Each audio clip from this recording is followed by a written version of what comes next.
in the deepest halls of time, where shadow meets shadow, and the very foundations of ardor tremble with ancient memory, there lies a question that whispers through the corridors of what might have been. Picture, if you will, the Third Age drawing to its close, when the ring of power burns bright upon the finger of a simple hobbit, and the forces of darkness gather like storm clouds over the lands of Middle-earth. Yet in this tale, we shall weave together something far more terrible than Sauron's malice stirs in the void beyond the circles of the world. Melkor, once the mightiest of the Ainur, he who was called Morgoth Bauglir, the black foe of the world, had been thrust beyond the door of night at the end of the First Age. There, in the timeless void, his spirit had dwelt for thousands upon thousands of years, nursing his hatred like a flame that never dies, growing ever more bitter as the ages turned and the music of creation continued without his discordant voice. Yet even in that uttermost darkness, the Dark Lord's will remained unbroken, his malice undiminished, and his desire for dominion over all things burned as fierce as the day he first rebelled against Eru Ilúvatar in the halls before time began. The void is not truly empty, though mortals might think it so.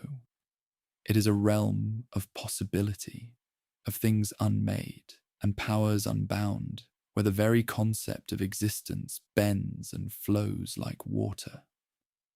Here, Morgoth had learned to reach across the boundaries of reality itself, his consciousness probing like dark tendrils through the spaces between the stars.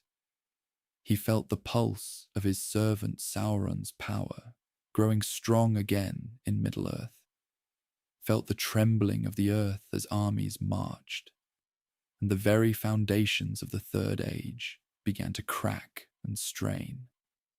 As the War of the Ring reached its crescendo, as Frodo Baggins struggled through the ash wastes of Mordor, with the burden of the One Ring heavy upon his soul, Morgoth's attention turned fully toward the world he had once sought to claim. The barriers that held him had been weakened, not by any power of his own making, but by the very intensity of the conflict raging across Middle-earth. The Valar, those mighty guardians who had cast him out, were focused entirely upon the struggle between light and shadow that played out upon the stage of mortal lands. Their vigilance, eternal though it seemed, had turned inward, toward the crisis that threatened to unmake all they had worked to preserve. In this moment of cosmic distraction, Morgoth began to gather his strength. The void responded to his will, darkness flowing toward darkness, until he had accumulated power enough to attempt what had been impossible for 3 ages of the world. Slowly, carefully, like a spider spinning its web in absolute silence, he began to weave himself a form that could exist once more within the circles of the world. Not the terrible physical shape he had worn in ancient days, when he strode across Beleriand in majesty and wrath, but something more subtle, more insidious, a presence that could slip through the cracks in reality, like poison seeping through stone. The first sign of his return came not as thunder or earthquake, but as a whisper in the minds of those already touched by darkness. In the depths of Barad-dûr, as Sauron's attention focused upon the approaching ring-bearer, a voice spoke from shadows that seemed somehow deeper than any shadow should be. It was a voice Sauron knew well, though he had not heard it for over 6,000 years. His master, his lord, the one who had first corrupted him from his service to Ole the Smith, spoke his name with a mixture of approval and cold amusement. Sauron's reaction was not joy, as one might expect from a servant reunited with his master, but rather a complex mixture of fear, reverence, and something approaching despair. For the Dark Lord of Mordor had grown accustomed to being the greatest evil in Middle-earth, the ultimate source of malice and corruption.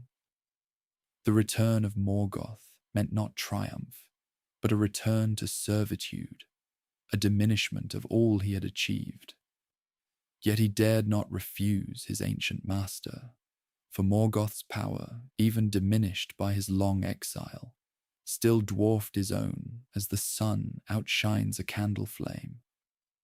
The conversation between these two lords of darkness took place in realms beyond the physical, in spaces of pure thought and will, where words were unnecessary.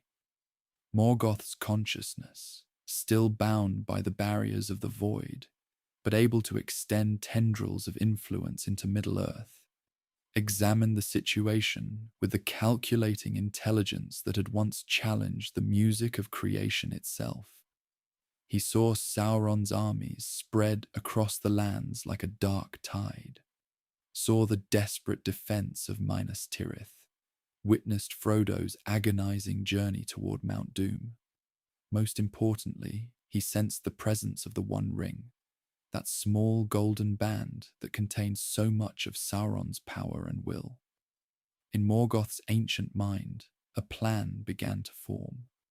The One Ring represented an opportunity beyond anything Sauron had conceived.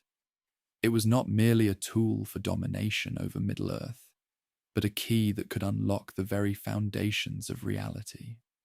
For Morgoth remembered what Sauron had forgotten in his long years of exile and slow corruption. The rings of power had been forged using knowledge that ultimately derived from the music of creation itself, the great song that had shaped all of existence. The One Ring, as the master of all others, contained within its golden circle echoes of that primordial music, notes and harmonies that could be turned to purposes far darker than mere conquest.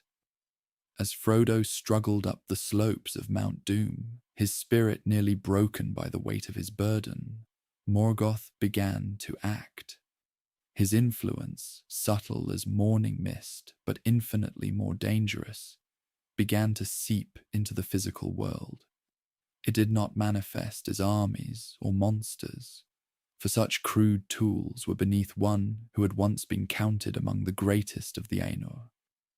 Instead, it worked through despair and doubt, through the small moments of weakness that plague even the strongest hearts. The very air around Mount Doom grew heavier, with more than volcanic ash, thick with an oppressive presence that made every breath a struggle and every step an act of supreme will. Sam Gamgee, faithful companion and the truest heart in all of Middle-earth, felt it first as a weight upon his soul that had nothing to do with the physical burden of carrying his exhausted master.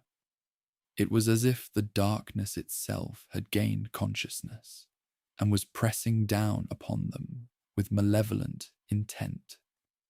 The stars above seemed dimmer, the very concept of hope more distant and unreal. Yet Sam's love for Frodo burned bright enough to pierce even this supernatural gloom, and he pressed onward, though he did not understand the true nature of what opposed them. Frodo, bearing the ring itself, experienced Morgoth's presence as a voice beneath Sauron's voice, a deeper darkness that spoke not of conquest, but of ultimate ending, where Sauron's will sought to dominate and control. This new presence whispered of unmaking, of returning all of creation to the silence that had existed before the music began. The ring grew heavier upon its chain, not with physical weight, but with the accumulated malice of two Dark Lords working in terrible harmony. For the first time in his long struggle, Frodo began to understand that there were fates worse than failure, depths of darkness beyond anything he had previously imagined.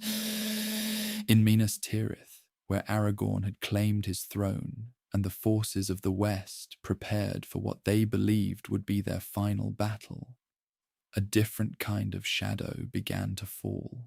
The Palantir of Minas Tirith, that ancient seeing stone which had once been used to communicate across vast distances, began to show visions unbidden.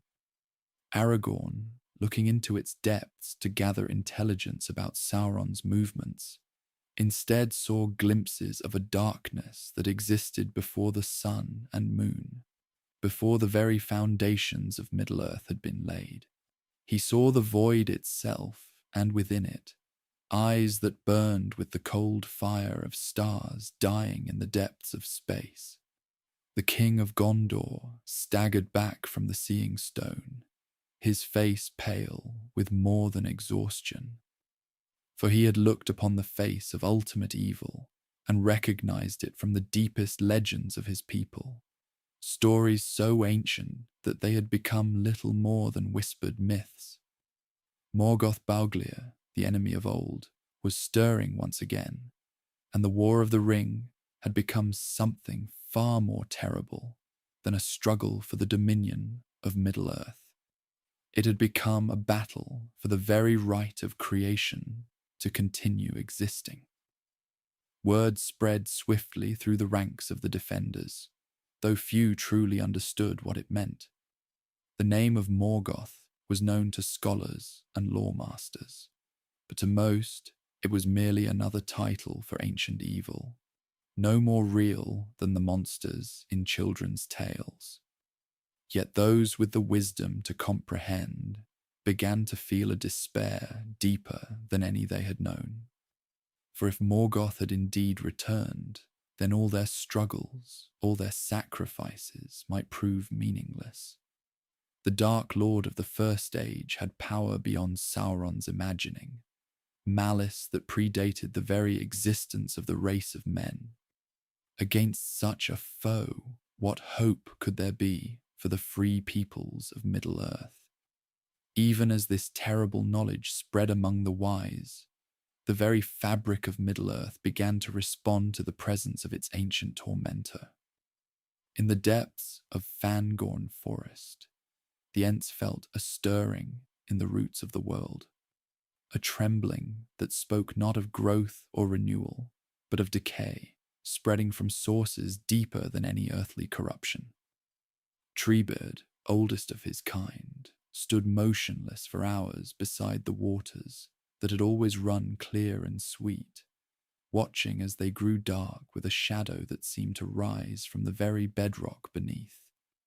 The ancient shepherd of trees spoke in the slow, measured tones of his people to the gathered Ents, telling them of days before memory, when the world was young and a darkness had walked among the growing things, teaching them to wither and die before their time. The trees themselves began to whisper of this ancient fear, their leaves rustling with a sound like distant weeping. In Lothlorien, where Galadriel had long held back the shadow through the power of her ring, the Lady of the Golden Wood felt the foundations of her realm begin to tremble. The Malin trees, those mighty giants that had stood since the Elder Days, began to show signs of a blight that had nothing to do with season or age. Their golden leaves turned silver, then grey, as if the very light was being drained from them by some vast and hungry presence. Galadriel stood upon her flet, her hand upon Nenya, the ring of adamant, and felt for the first time the limits of her power. Against Sauron she had been a match, her wisdom and strength holding him at bay. But the evil now stirring was of a different order entirely, one that had contested with the valor themselves in the youth of the world. The mirror of Galadriel, that basin of silver water which had shown the future to so many seekers, now reflected only darkness, as if all possible futures had been consumed by an overwhelming night. Far to the north, in the ruins of Angband, where once the iron prison of Morgoth had stood, the very stones began to sing with malevolent joy. The Thangorodrim, those three mighty peaks that had been cast down in the War of Wrath, stirred in their ancient graves. Deep beneath the waves where they had been buried, something vast and terrible began to take shape once more. The sea itself recoiled, drawing back from shores it had claimed for thousands of years, as if even the waters feared to touch what was rising from the depths. Ships sailing the northern seas reported strange phenomena, whirlpools that spun in patterns that hurt the mind to look upon, and in their centers, glimpses of towers and walls that belonged to no earthly architecture. The very currents of the ocean began to change, flowing in directions that defied all natural law, as if the sea itself was being reshaped by a will that recognized no authority save its own desire for dominion. The effects of Morgoth's stirring were not limited to the physical world alone.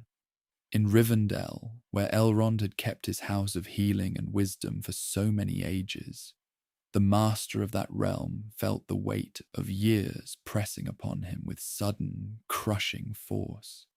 The songs that had always filled the halls of the last homely house grew mournful and strange, speaking of endings without hope of renewal. The very air seemed to thicken with sorrow, and even the most stalwart of the Noldor found themselves overcome with a weariness that sleep could not cure.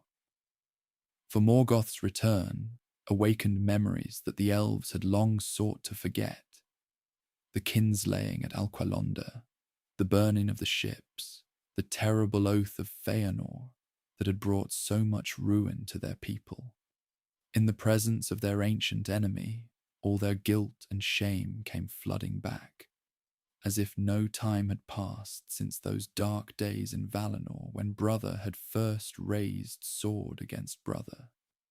Meanwhile, in the depths of Mount Doom, where Sauron had forged his ring of power, something unprecedented began to occur. The fires of Orodruin, which had burned with steady malice for thousands of years, suddenly roared higher and brighter than ever before. But these were not the red flames of earthly fire. They burned with colours that had no names, hues that belonged to the void itself. The one ring, still heavy about Frodo's neck, began to resonate with harmonics of power that it had never known before. For it was responding not merely to its maker's will, but to the presence of one who had taught Sauron the very arts of domination and control.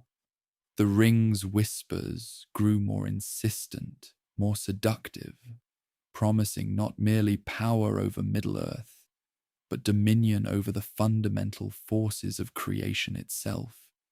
It spoke of remaking the world according to the bearer's will, of undoing the music of the Ainur, and replacing it with a song of pure, unlimited power. Sam Gamgee, faithful companion through all the dark leagues of their journey, felt the change in his master with growing alarm. Frodo's eyes, which had always held a light of kindness and wonder, now seemed to reflect depths that belonged to no hobbit of the Shire. When he spoke, it was often in whispers, as if he were conversing with voices that only he could hear. The burden of the ring, which had already worn heavily upon the ring-bearer, now seemed to press down upon him with the weight of ages, bending his shoulders and stealing the spring from his step. Sam found himself watching over his master with increasing vigilance, for he sensed that the ring's corruption was accelerating, fed by powers beyond his simple understanding. The very geography of Middle-earth began to shift in subtle but disturbing ways. Ancient roads that had run straight for thousands of years developed curves that led travelers astray, depositing them in places that seemed familiar yet wrong, as if they had stepped into a reflection of the world they knew. Rivers changed their courses overnight, flowing uphill or in spirals that defied all natural law. The stars themselves seemed dimmer, their ancient patterns growing confused and uncertain, as if the very foundations of creation were being slowly undermined by a will that sought to remake everything according to its own dark vision. In Isengard, where Saruman sat imprisoned in his tower after the destruction of his armies, the fallen wizard felt the stirring of his ancient master with a mixture of terror and desperate hope, for he alone, among the inhabitants of Middle-earth, understood truly what Morgoth's return might mean. He had been Kurumo the White, wisest of the Astari, before his fall to pride and the lure of power. He knew the histories of the elder days, remembered the tales of Morgoth's might when the world was young. In his madness and despair, Saruman began to hope that perhaps his new allegiance to darkness might yet be rewarded, that the return of the first Dark Lord might offer him redemption in service to a power greater than Sauron had ever been. He began to chant in languages that predated the arrival of the elves in Middle-earth, calling out across the vast distances to the consciousness that was slowly awakening in the northern wastes. The Nazgûl, those 9 kings who had been enslaved by Sauron's rings of power, felt the change most keenly of all Sauron's servants. Their existence, balanced precariously between life and death, began to shift towards something else entirely. The darkness that had sustained them for so many centuries suddenly seemed pale and weak compared to the vast shadow now stirring in the world. They found themselves drawn northward, away from their master's commands, pulled by a summons that resonated in the very core of their being, for they sensed that their slavery to Sauron might soon be transferred to a master whose power dwarfed that of the Lord of Mordor, whose dominion over the forces of corruption and decay was absolute and eternal. As these dark tidings spread across Middle-earth, carried not by messenger or signal fire, but by the very winds themselves, the free peoples began to understand that their war had entered a new and terrible phase. The simple clarity of their struggle against Sauron's tyranny was lost, replaced by a cosmic horror that threatened not merely their freedom, but their very existence. For Morgoth's return promised not conquest, but annihilation, not the rule of darkness, but the end of all light, all hope, all possibility of renewal. In the growing shadow of this ultimate evil, even the bravest hearts began to falter, and the songs of valor that had sustained them through so many dark hours grew silent on their lips. In the ancient halls of Rivendell, where the wisdom of ages dwelt in peace beneath the sheltering arms of ancient trees, Lord Elrond felt the first tremors of this cosmic disturbance like ice forming in his immortal heart. He had been present at the last alliance, had stood beside Gil-galad when the great Elven King fell, had witnessed the cutting of the ring from Sauron's hand. Yet now, as he sat in his study, surrounded by scrolls that chronicled the rise and fall of kingdoms, he knew that all those deeds of valor might prove as dust before the storm that was gathering. The very air of his hidden valley began to thicken with an oppressive weight that spoke of powers stirring beyond the circles of the world. Elrond rose from his chair with the fluid grace that marked all his kindred, moving to the great window that looked out upon the rushing waters of the Bruinen. The river that had long served as a barrier against the forces of darkness now seemed fragile as a spider's web, its protective enchantments wavering like candle flames in a growing wind. Far to the south, in the golden halls of Lothlorien, where time moved differently, and the years passed like gentle dreams, Galadriel stood motionless beside her mirror, her hands trembling as they had not trembled for centuries uncounted. The Lady of the Wood, keeper of Nenya, the Ring of Water, felt the corruption spreading through the very foundations of creation itself. Her mirror, which had shown her visions of possible futures throughout the long ages, now reflected only darkness shot through with veins of malice so profound that even her ancient wisdom recoiled from their contemplation. She had looked upon the undying lands in the west, had walked beneath the two trees before their light was stolen, and yet the shadow now approaching seemed to eclipse even those memories of primordial beauty. The malon trees around her began to whisper in voices filled with ancient fear, their golden leaves rustling with a sound like the distant weeping of the world itself.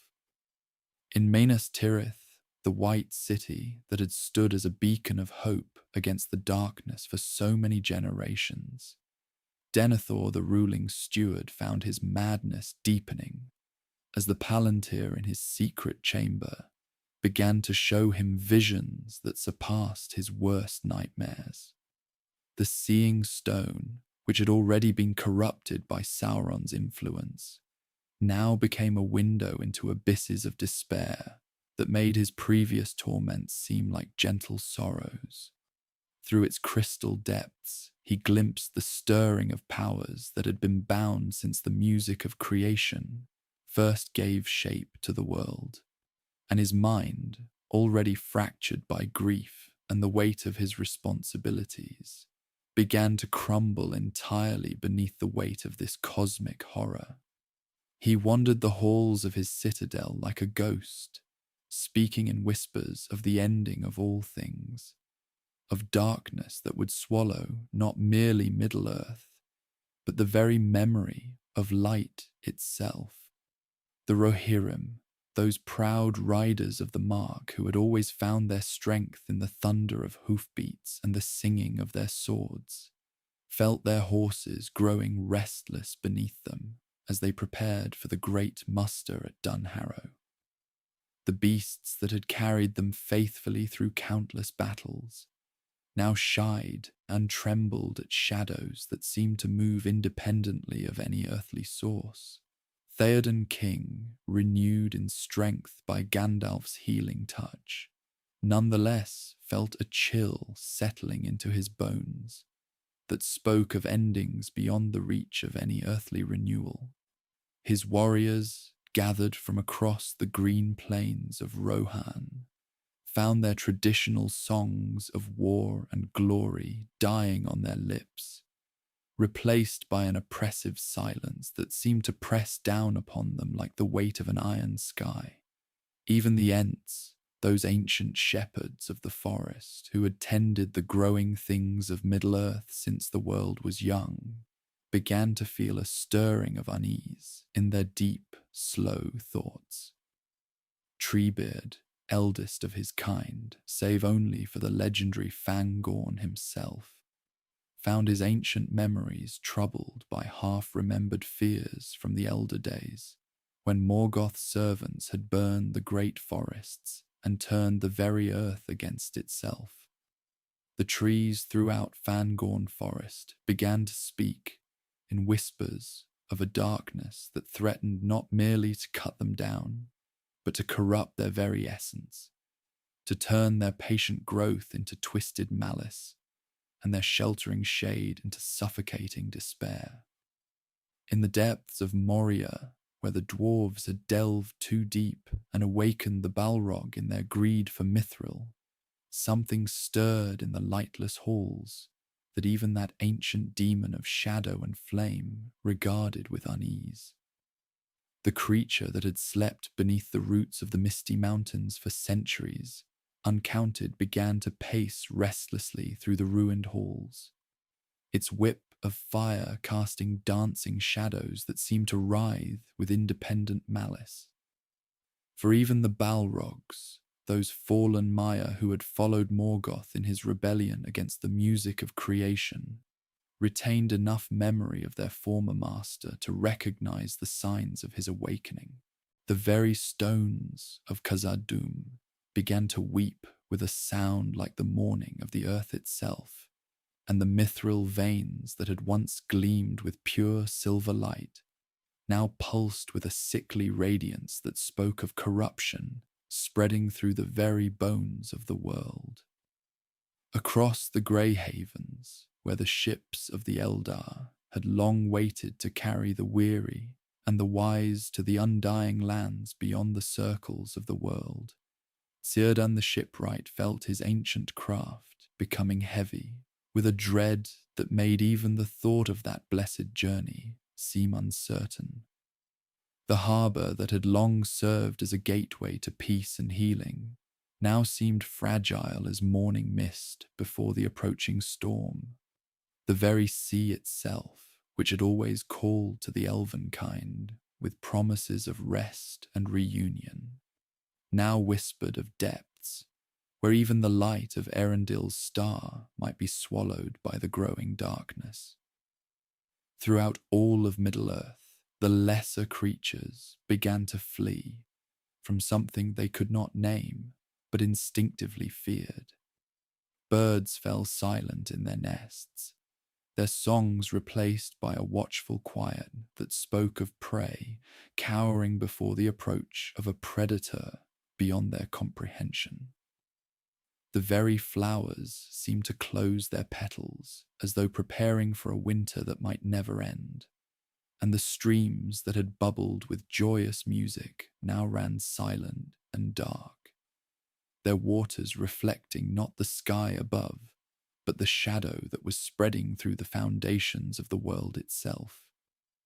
Even the wind, which had always carried news and hope across the vast distances of the earth, now brought only whispers of despair and the scent of endings that reached beyond the possibility of any new beginning.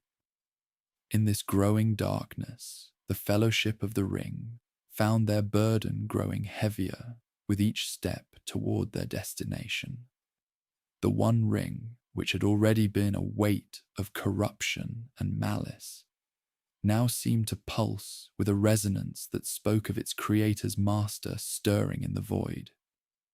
Frodo, the small hobbit who had taken upon himself the task of bearing this ultimate evil to its destruction, felt his strength failing not merely from the ring's immediate corruption, but from the cosmic horror that was awakening to reclaim its greatest servant. The very air around him seemed to thicken with malice that made each breath a struggle against despair itself. Sam, faithful beyond measure, watched his dear friend with growing concern as he saw not merely the familiar burden of the ring's corruption, but something deeper and more terrible taking hold.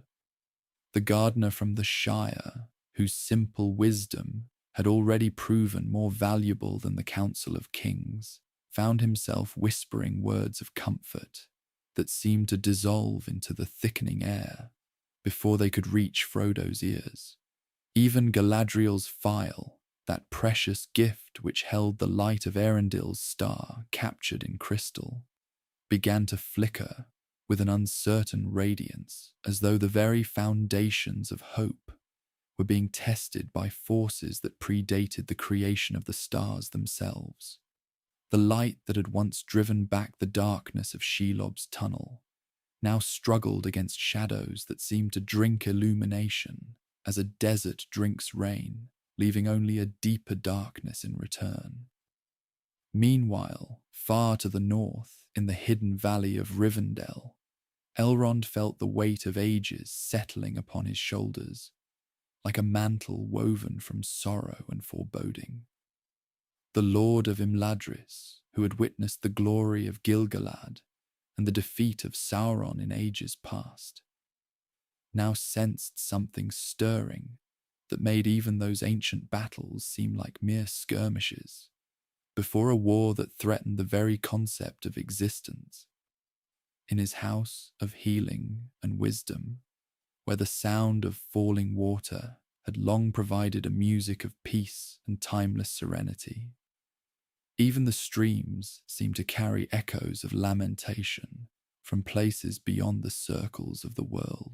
The ancient books and scrolls that lined his halls, repositories of knowledge gathered across the long ages of Middle-earth, seemed to whisper warnings in languages that predated the awakening of the elves, speaking of powers that had been bound not by strength of arms, but by the very architecture of creation itself. In the golden halls of Lothlorien, where time moved differently, and the malice of the world had long been held at bay by the power of Nenya, one of the 3 elven rings, Galadriel stood before her mirror with the expression of profound gravity. The Lady of Light, whose beauty had been kindled before the awakening of the sun and moon, gazed into the silver waters that had long revealed the movements of distant lands and far-off times, but now showed only darkness spreading like ink through water.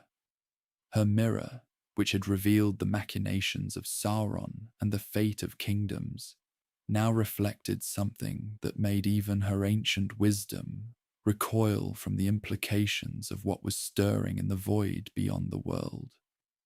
The malon trees that had stood in golden glory for ages beyond counting began to shed their leaves out of season, as though preparing for a winter that might stretch beyond the ending of all seasons.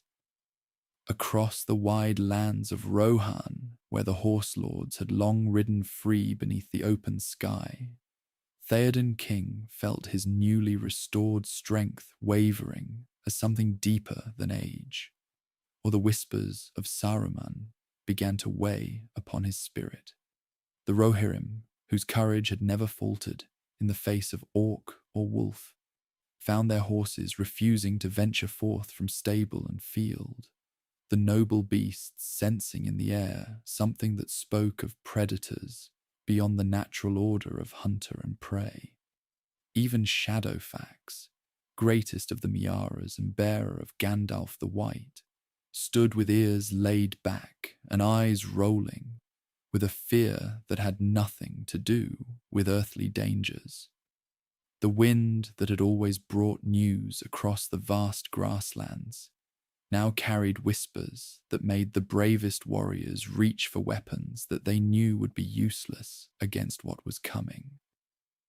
In Minas Tirith, the white city that had stood as a beacon of hope against the darkness for long ages of the world, Denethor the ruling steward found his Palantir, showing him visions that drove him deeper into the madness that had already begun to claim his mind.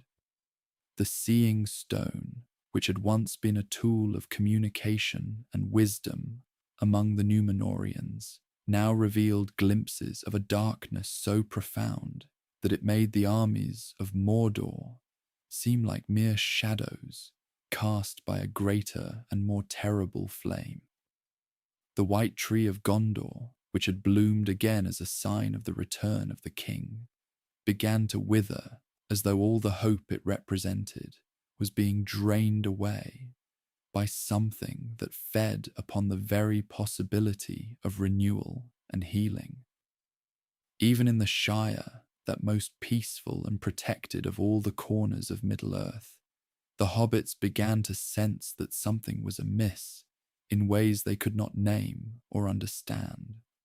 The flowers in their carefully tended gardens drooped as though touched by an unseen frost, and the smoke from their chimneys, which had always risen straight and cheerful into the clear air, now seemed to spiral and twist as though the very atmosphere was becoming uncertain of its nature.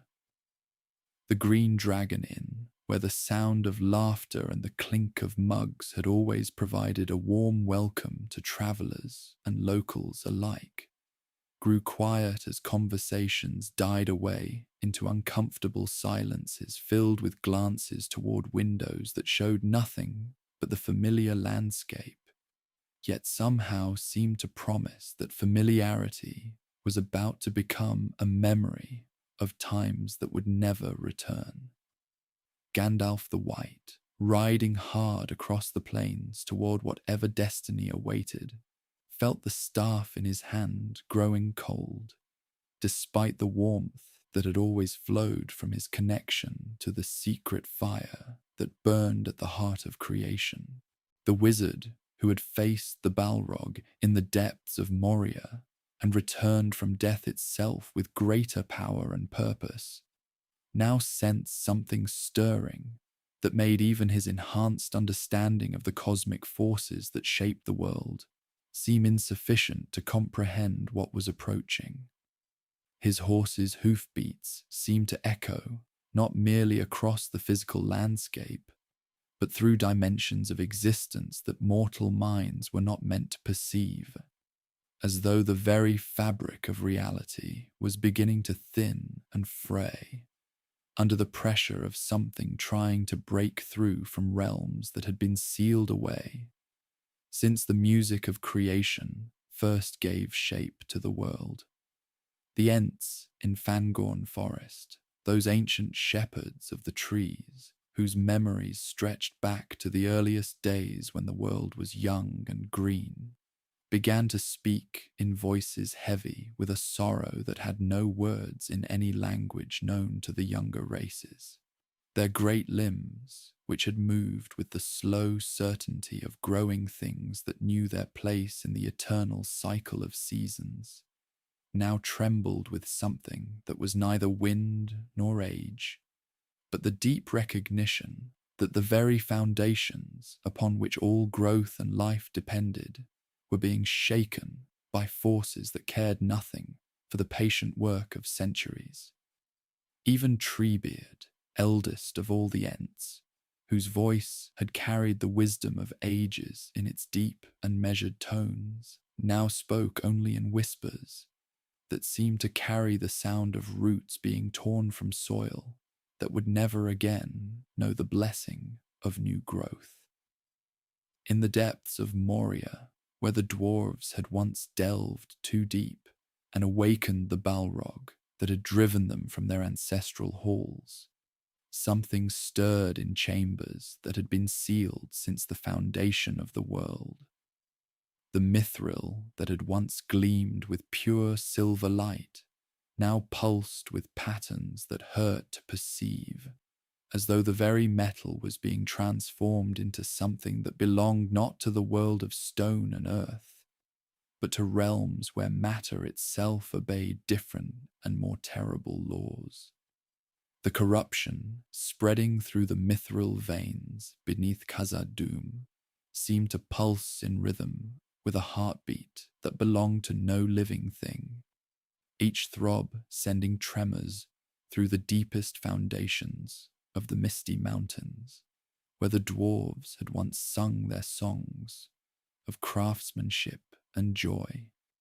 These vibrations carried upward through leagues of stone and earth, reaching the surface world where they manifested as a subtle wrongness that made horses shy away from certain paths and caused birds to alter their ancient migration routes, without understanding why their instincts now screamed warnings about territories their ancestors had traversed safely for thousands of years. The corruption was not merely physical, but seemed to operate on levels of existence that transcended the boundaries between matter and spirit, transforming the very essence of things rather than simply changing their appearance or properties. In Lothlorien, where Galadriel had long maintained her realm as a bastion of preserved beauty and wisdom from the elder days, the Lady of Light found herself facing challenges that her millennia of experience had not prepared her for. The mirror of Galadriel, that still water which had shown visions of things that were and things that were not yet come to pass, now reflected images that seemed to shift and change even as she gazed into its depths, showing glimpses of realities that felt both utterly foreign and terrifyingly familiar. the golden leaves of the Malorn trees, which had never fallen except by her will, and had glowed with an inner radiance that spoke of the imperishable beauty of Valinor, began to show patterns of shadow that moved independently of any earthly light source. These shadows did not simply block illumination, but seemed to consume it, creating areas of darkness that existed not as the mere absence of light, but as something actively opposed to the very concept of illumination itself. Galadriel stood beneath the great mallen that held her flet, her hand resting against the smooth bark that had always pulsed with life and warmth, and felt for the first time in ages, beyond counting, a tremor of something that might have been fear if she had been capable of such a purely mortal emotion. The power of Nenya, the ring of water that she bore, had always flowed through her like a clear stream, connecting her to the fundamental forces that shaped and sustained the world. But now that flow carried undertones of something vast and cold and utterly inimical to everything she had spent her long life protecting and preserving. The very air around her seemed to thicken with possibilities that should not exist, as though reality itself was being stretched beyond its natural limits by the approach of something that belonged to an entirely different order of creation. Far to the east, in the desolate lands beyond Mordor, where few maps marked any features save the occasional oasis or caravan route, nomadic peoples who had wandered those harsh territories for generations began to report phenomena that their oral traditions held no explanations for. The stars, which had served as reliable guides for navigation across trackless wastes, began to flicker and dim in patterns that followed no astronomical law known to their sky readers and star whisperers. Wells that had provided sweet water for centuries turned bitter overnight, not with any earthly contamination, but with a taste that seemed to carry echoes of voids between the stars where no life had ever taken root. The desert winds, which had always blown according to seasonal patterns established since the shaping of the world, began to carry sounds that resembled voices speaking in languages that predated the awakening of the first conscious beings. These wandering tribes, whose ancestors had witnessed the rise and fall of kingdoms, and whose collective memory preserved stories from the earliest ages of the world, found themselves facing something that their most ancient legends had only hinted at in cryptic warnings, passed down through generations of storytellers. The shamans and wise women who served as keepers of their people's spiritual traditions began to speak of dreams that came not during sleep, but in waking moments when the boundary between the seen and unseen worlds grew thin enough for things that should remain hidden to press against the fabric of ordinary reality. In the grey havens, where Círdan the shipwright had long prepared vessels for the journey into the west and had watched countless ages pass, while maintaining his vigil at the edge of the mortal world, the harbour master found that his deep understanding of tides and currents no longer served to predict the behaviour of the sea.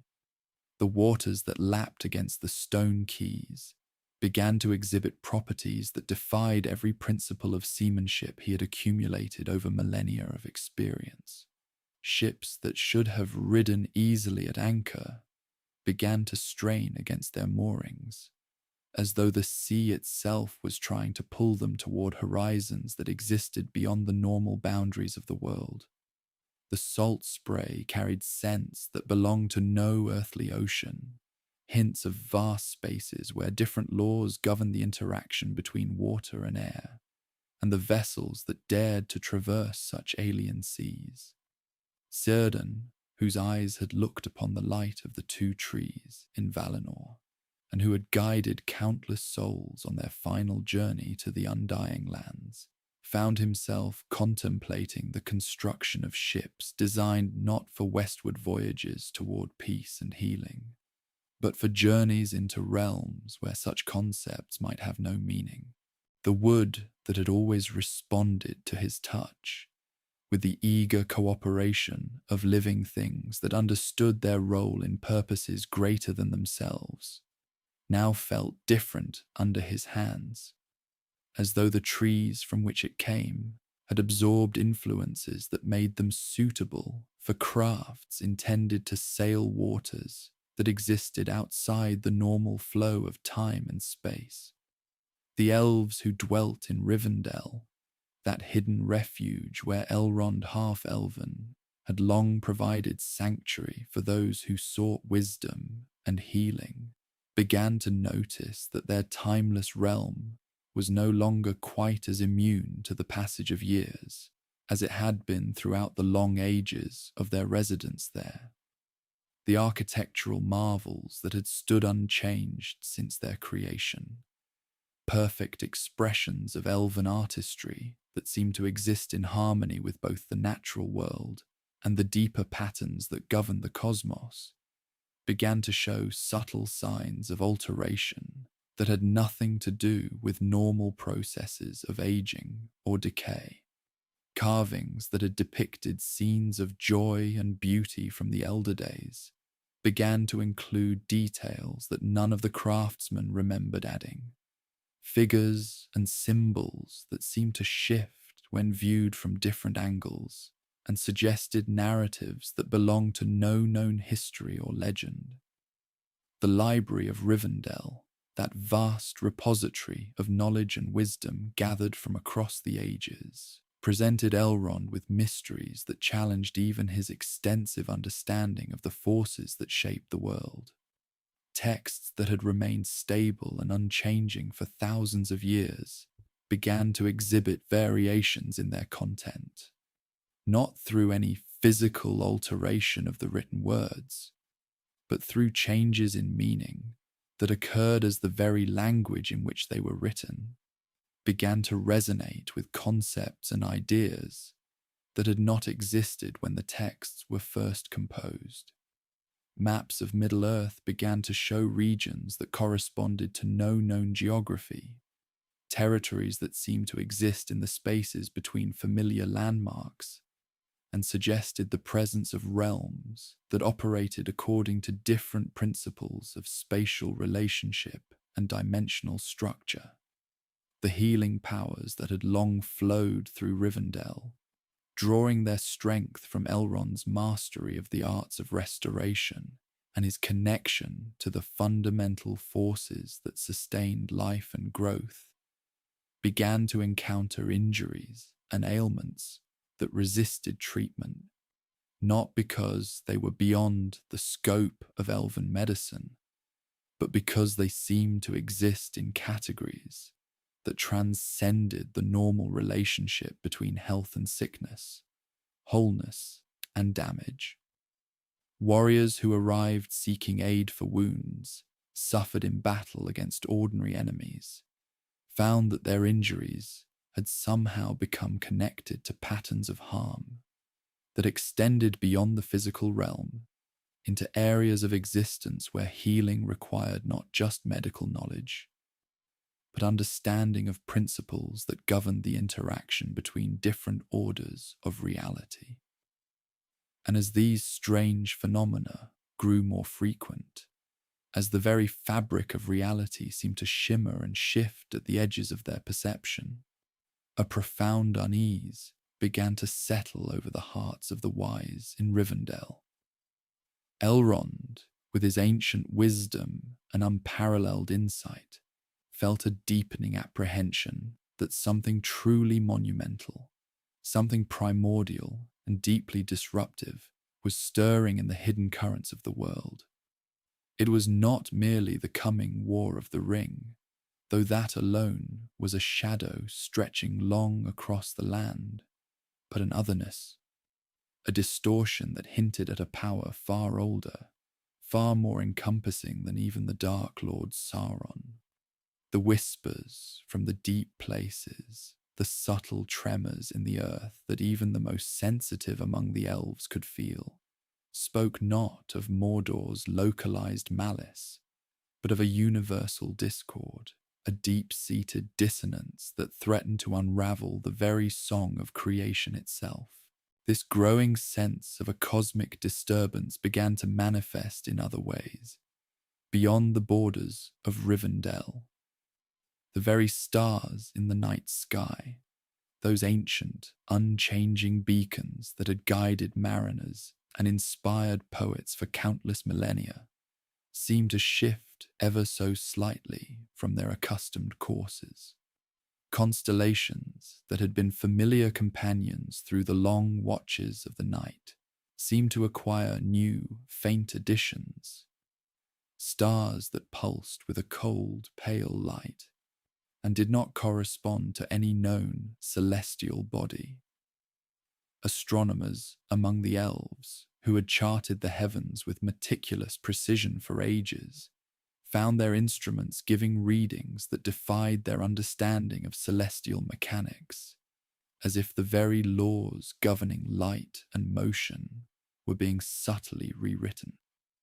The movements of the planets, those wandering stars that sang their silent, stately dance across the sky, became erratic, their periods of retrograde motion lengthening, their conjunctions occurring at unexpected intervals, hinting at forces beyond the normal gravitational pull that held the cosmos in its delicate balance. Even the natural world, in its deepest, most primal aspects, began to show signs of this pervasive unease. The ancient trees of Fangorn Forest, those venerable Ents who had witnessed the passage of ages and remembered the world in its pristine youth, felt a stirring of something profoundly unnatural in their very roots.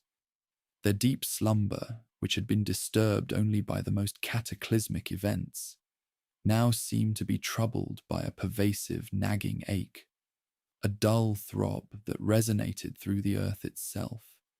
They spoke in hushed, creaking tones of a chill that seeped up from the deepest strata of the world. Not the chill of winter or the cold of shadow, but a profound emptiness, a negation that sought to drain the very life force from the soil. The waters of the great river, the Anduin, which had flowed steadfastly from the misty mountains to the great sea for ages untold, began to exhibit strange currents, eddies that seemed to pull against the main flow, creating patterns of turbulence that spoke of unseen forces at play beneath the surface. Fish, which had always swum in predictable shoals and followed the ancient rhythms of the river, began to behave erratically, some swimming upstream against impossible odds, others gathering in strange, unmoving formations beneath the surface, their scales dulled, their eyes wide and vacant. The animals of Middle-earth, those creatures of instinct and primal connection to the land, began to exhibit patterns of migration and behavior that defied their age-old wisdom. Flocks of birds that had always flown south for the winter suddenly turned north, only to fall exhausted from the sky, disoriented and confused. Herds of deer, usually timid and alert, would gather in open clearings, standing motionless for hours, their heads cocked as if listening to a distant, unheard sound, their eyes reflecting a profound, inexplicable fear. Even the very air itself, particularly in the northern reaches of the world, seemed to carry a subtle, metallic taste, a faint, almost imperceptible scent of ash and ozone that hinted at industrial processes far beyond the ken of men or dwarves, a pollution that was not of this age, but a relic of a time when the very mountains had been forged in fire and torment. This pervasive sense of a reality under assault, of the very foundations of existence beginning to crack and groan under an unimaginable pressure, was what ultimately led the wise to consider possibilities that had long been relegated to the realm of ancient myths and forgotten prophecies. For only one power, one being of such immense primordial might, possessed the capacity to inflict such a fundamental cosmic injury upon the world. And that thought, once entertained, sent shivers of dread even through the hearts of those who had faced down dragons and defied the might of Sauron, for it was a thought that spoke of Morgoth. The return of Morgoth, the Dark Lord of the First Age, would not be a mere re-emergence of a powerful foe, but a cataclysmic rupture in the very fabric of existence. Unlike Sauron, who was a student and a servant, a powerful but ultimately finite spirit, striving for dominion over Middle-earth, Morgoth was a Vala, one of the Ainur, a spirit of immense power who had participated in the very creation of the world. His malice ran deeper, his ambition was grander, his destructive will far more pervasive. Sauron sought to order and control, to impose his will upon Middle-earth and make it his domain. Morgoth, however, sought to unmake, to mar, to corrupt the very essence of creation, to infuse it with his own discordant will, to twist the beautiful song of Ilúvatar into a grotesque symphony of chaos and suffering. If Morgoth were to return, his presence alone would be a blight upon the land, a shadow so profound that it would extinguish hope and wither life. His power was not merely military might, though he commanded armies of unimaginable terror in the elder days. His power was a fundamental corruption, a stain upon the very matter of the world. Mountains would weep, rivers would turn to poison, and the very air would become thick with despair. The sun itself would seem to dim, the stars would lose their brilliance, and the light of hope would flicker and die in the hearts of all free peoples. His return would not be heralded by trumpets and banners, but by a chilling silence, a creeping dread that would seep into every corner of the world. The earth itself would groan under his presence, and the ancient spirits of the land would either flee in terror or be drawn into his service, twisted into grotesque mockeries of their former selves. The very air would grow heavy, the light would dim, and a pervasive coldness, not of winter, but of profound negation, would settle over everything. Trees would shed their leaves out of season, their branches becoming brittle and black.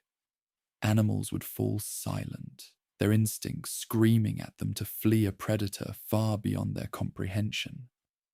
The orcs, those twisted mockeries of elves, would not merely serve him, they would revel in his darkness, their bloodlust magnified, their destructive impulses unleashed without restraint.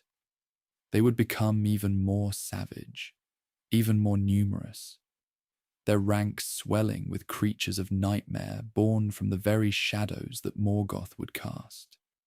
Trolls, already beings of brute strength and limited intellect, would become instruments of pure, unthinking destruction, their hides hardened, their claws sharpened, their minds filled with a primal hunger for ruin. Even the Nazgûl, Sauron's most terrifying servants, would find themselves diminished in the face of their original master. Their power, drawn from Sauron's ring, would seem a pale imitation of the dark majesty of Morgoth. They would either fall into his service, becoming even more terrifying instruments of his will, or they would be utterly consumed by his overwhelming shadow, their very essence dissolved into the abyss from which they had been drawn. Sauron himself, once the greatest of Morgoth's lieutenants, would be faced with a choice: to yield utterly to his former master and become a mere shadow of his former self, or to attempt to defy the being whose power had forged him. The very idea of Sauron, the Dark Lord of Mordor, being reduced to a terrified supplicant, speaks volumes of the immense, unimaginable power that Morgoth wielded. The War of the Ring, which was already poised to be the greatest conflict of the Third Age, would become something far greater, far more terrifying. It would no longer be a struggle for dominion over Middle-earth, but a fight for the very existence of creation itself, a desperate final stand against the ultimate darkness, a cosmic battle against a power that sought to unmake the world and plunge it into eternal night.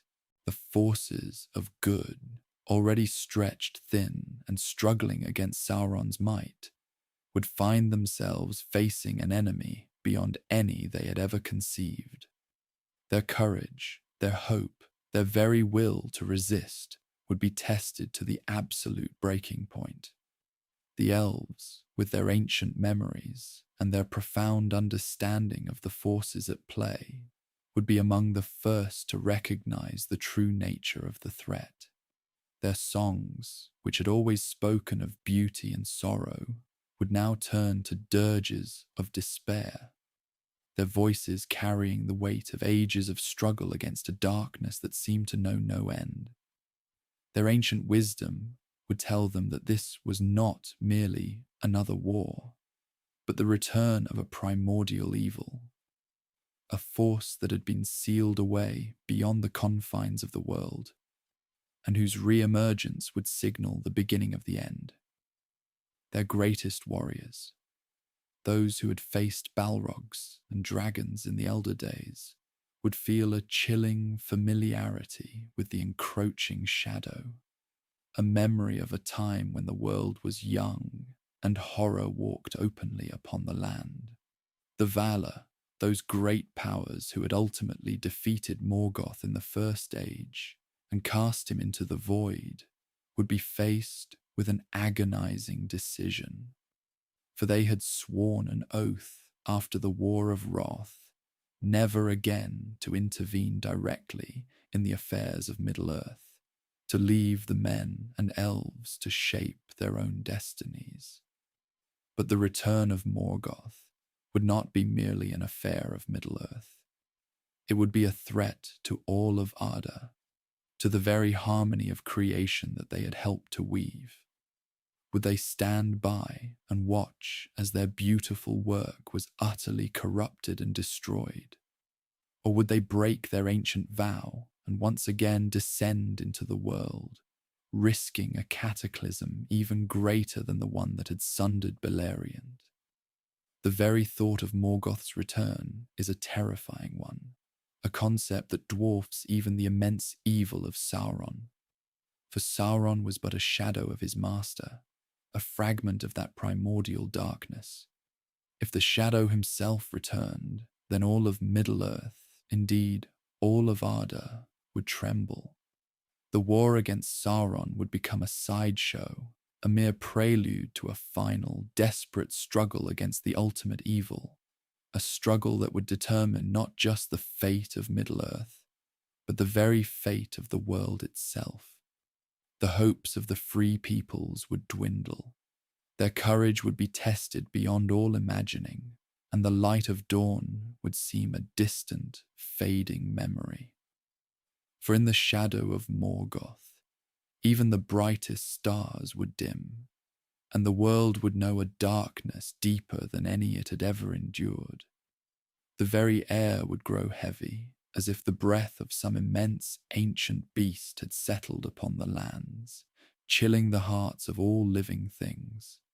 The trees, those silent witnesses to countless ages, would shiver with an unseen dread, their leaves rustling with whispers of forgotten fears. The mountains, stoic and unyielding, would seem to hunch, as if bracing for an impact of unimaginable force. The very earth itself would groan under the weight of such an impending doom. Consider the immediate, visceral reactions across Middle-earth. In the Shire, where peace had reigned for so long, that the very concept of war was a distant, almost comical tale. A profound unease would begin to ripple through the quiet villages. The hobbits, so accustomed to their simple routines and their comforting hearths, would first mistake the growing shadow for some unfamiliar blight upon their crops, or perhaps a particularly harsh winter arriving out of season. But as the true nature of the darkness began to manifest, as the skies above the Brandywine grew unnaturally dark even at noon, and a cold wind carrying no scent of earth or rain began to blow from the east, a deep, unsettling fear would settle into their stout hearts. Their songs of harvest and ale would falter, replaced by hushed conversations and worried glances towards the horizon. Even the bravest among them, like Samwise Gamgee, would feel a chill that no fire could fully dispel, a primal fear that transcended even the terror of the Nazgul. For the Nazgul, terrifying as they were still creatures of the world, albeit twisted and corrupted. Morgoth, however, was something far older, an echo of the void itself. In Gondor, the beleaguered soldiers on the Pelennor fields, already facing an overwhelming host, would find their courage tested to its absolute breaking point. The arrival of the Witch King was a horror, a symbol of Sauron's might. But the return of Morgoth would be a complete unraveling of their reality. The very ground beneath their feet would seem to tremble, not from the charge of enemy cavalry, but from a deeper, more fundamental disturbance. The light of the moon and stars, already struggling against the gloom of Mordor, would dim noticeably, as if a vast, invisible hand were slowly snuffing out the celestial fires. The banners of Gondor, once symbols of defiance and hope, would hang limp and lifeless in the strangely still air, their colours muted and dull. The trumpet calls, meant to inspire courage, would sound hollow and forlorn, swallowed by an encroaching silence that was more terrifying than any battle cry.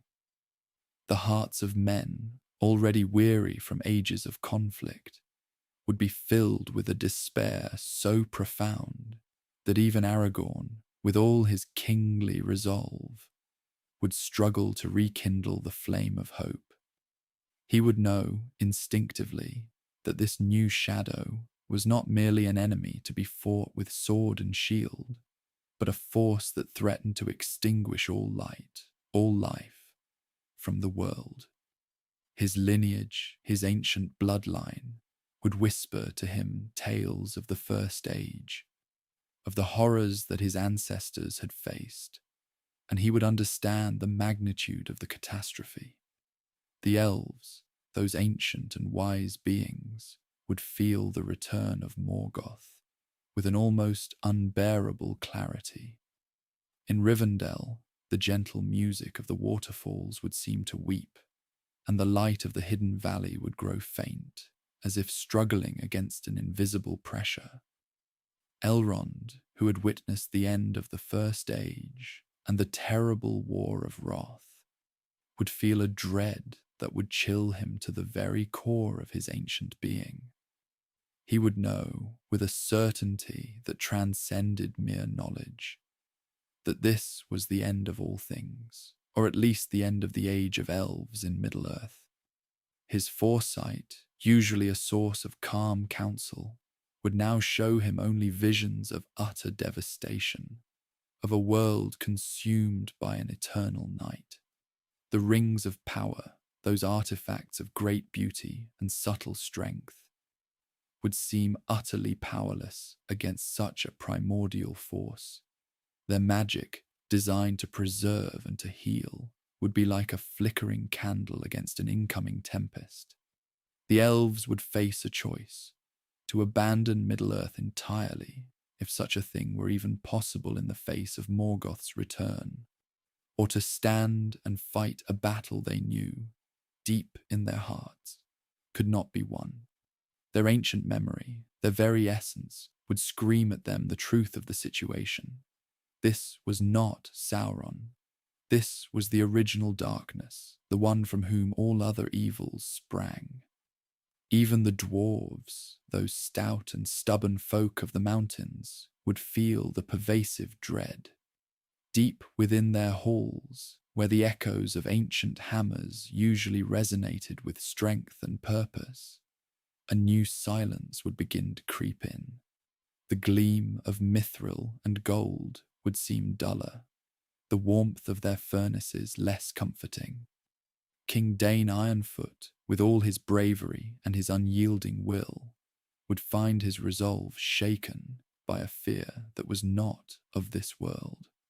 The very stone of their mountains, their ancient shield and fortress, would seem to vibrate with an unseen malevolence.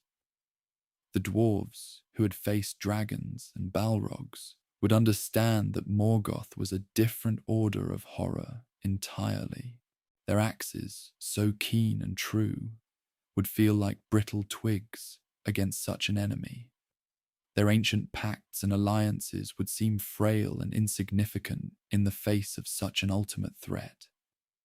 The Iagdari, those wise wizards sent by the Valar to aid the free peoples, would feel the return of Morgoth with an intensity that would shake their very spirits. Gandalf, having already faced the Balrog and wrestled with the darkness of Sauron, would be overwhelmed by a sense of futility. His staff, usually a conduit for his power and a source of light, would feel heavy and cold in his hand. His purpose, to guide and to inspire, would seem to evaporate in the face of such an insurmountable evil. He would understand that the entire strategy of the War of the Ring, the hope placed upon the destruction of the One Ring, would become secondary, almost irrelevant. For Morgoth's power did not reside in a single artifact, but was intrinsic to his very being, woven into the fabric of the world itself since its creation. He would know that this was a test not just of Middle-earth, but of the very principles of good and evil, of creation against chaos. The light of hope, which he had so tirelessly tried to keep burning, would threaten to be snuffed out entirely. The very air around him would feel thick with despair, and even his ancient wisdom would offer little comfort. For the knowledge of Morgoth's power was a terrifying burden. The very landscape of Middle-earth would begin to change. The light from the heavens, already diminished by the presence of Sauron, would fade to a perpetual twilight, even at the height of noon.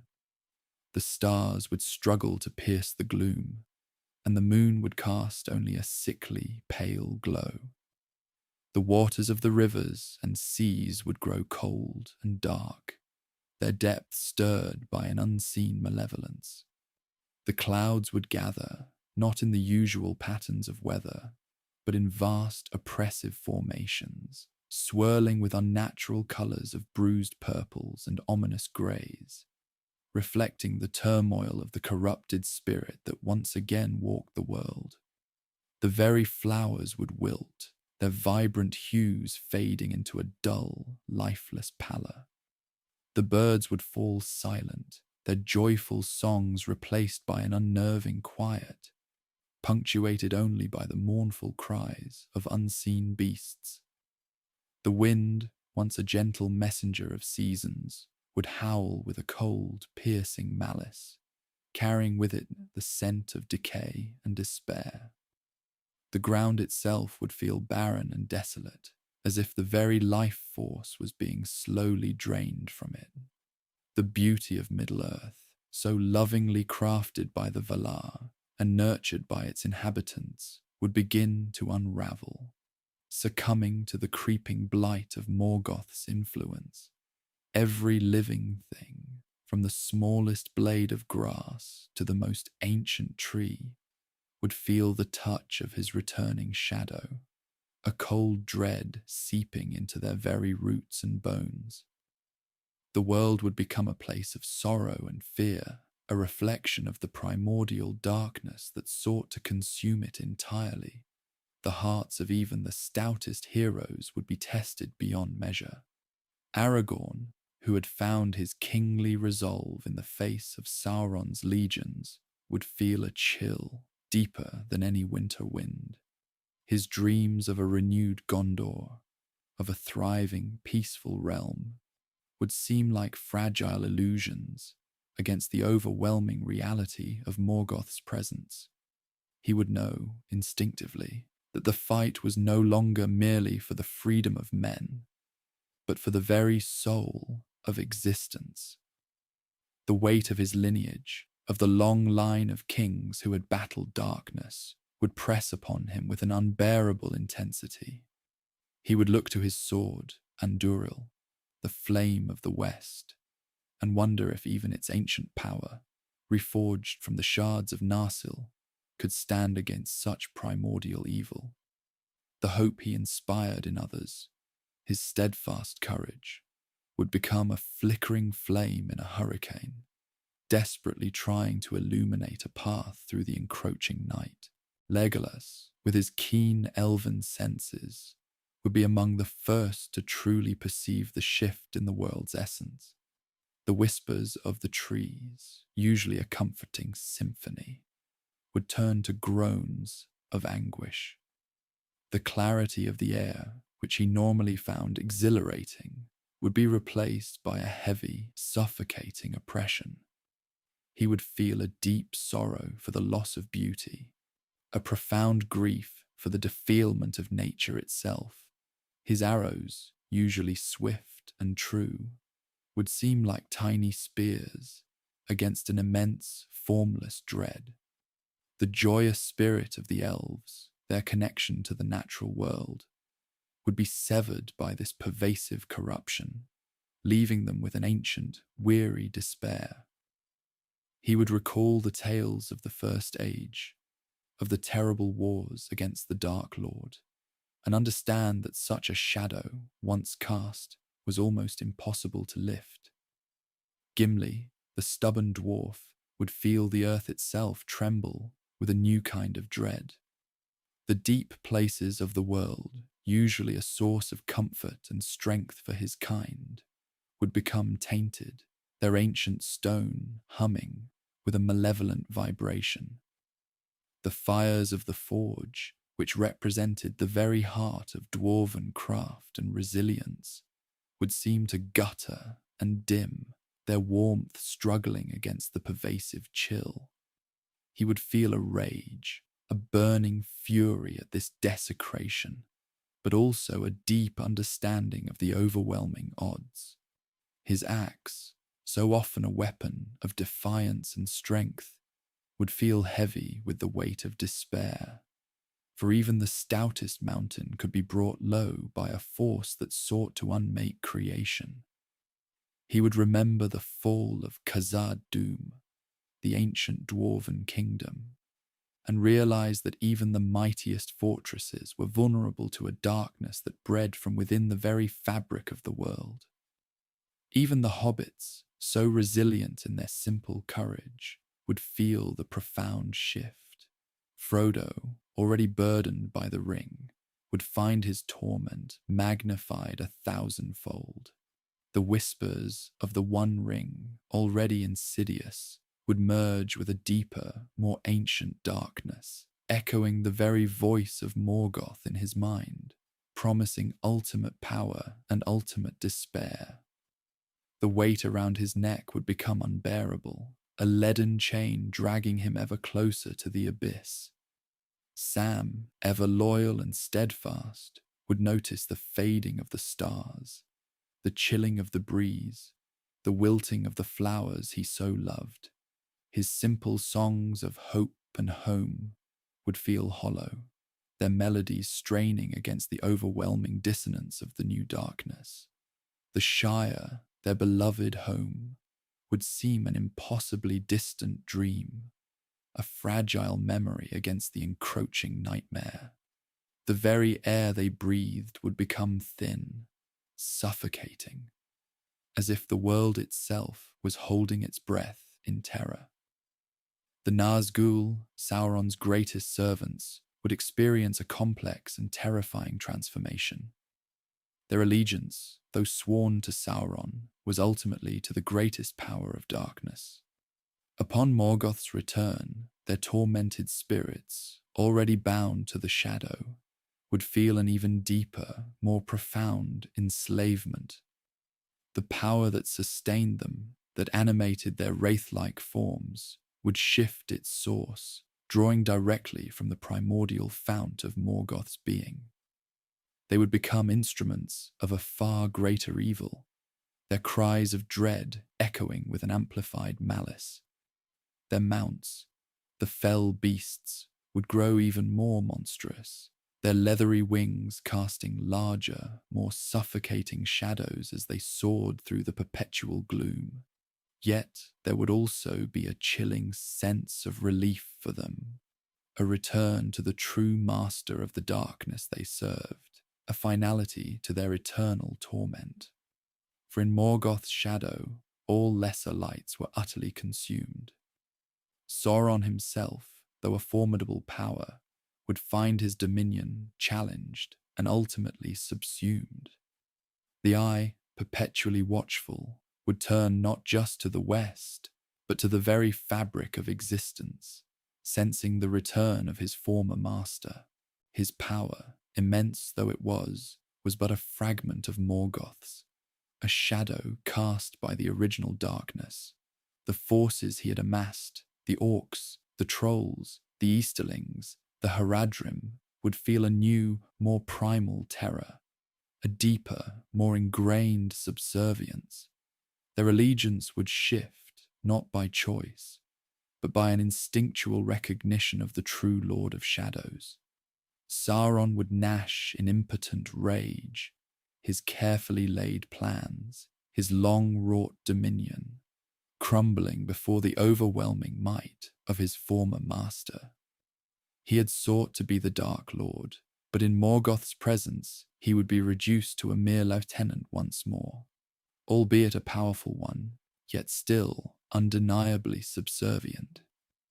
The very ring of power, his ultimate instrument of control, would hum with a new, terrifying energy, vibrating with the echoes of Morgoth's original discord, a reminder that it too, in its very essence, stemmed from the corrupted song of creation. The lands of Mordor, already blighted, would become a true reflection of Angband, the ancient stronghold of Melkor, a landscape of unbearable desolation and eternal twilight, its fires burning with a deeper, more infernal heat. The strategic landscape of the War of the Ring would be utterly redefined.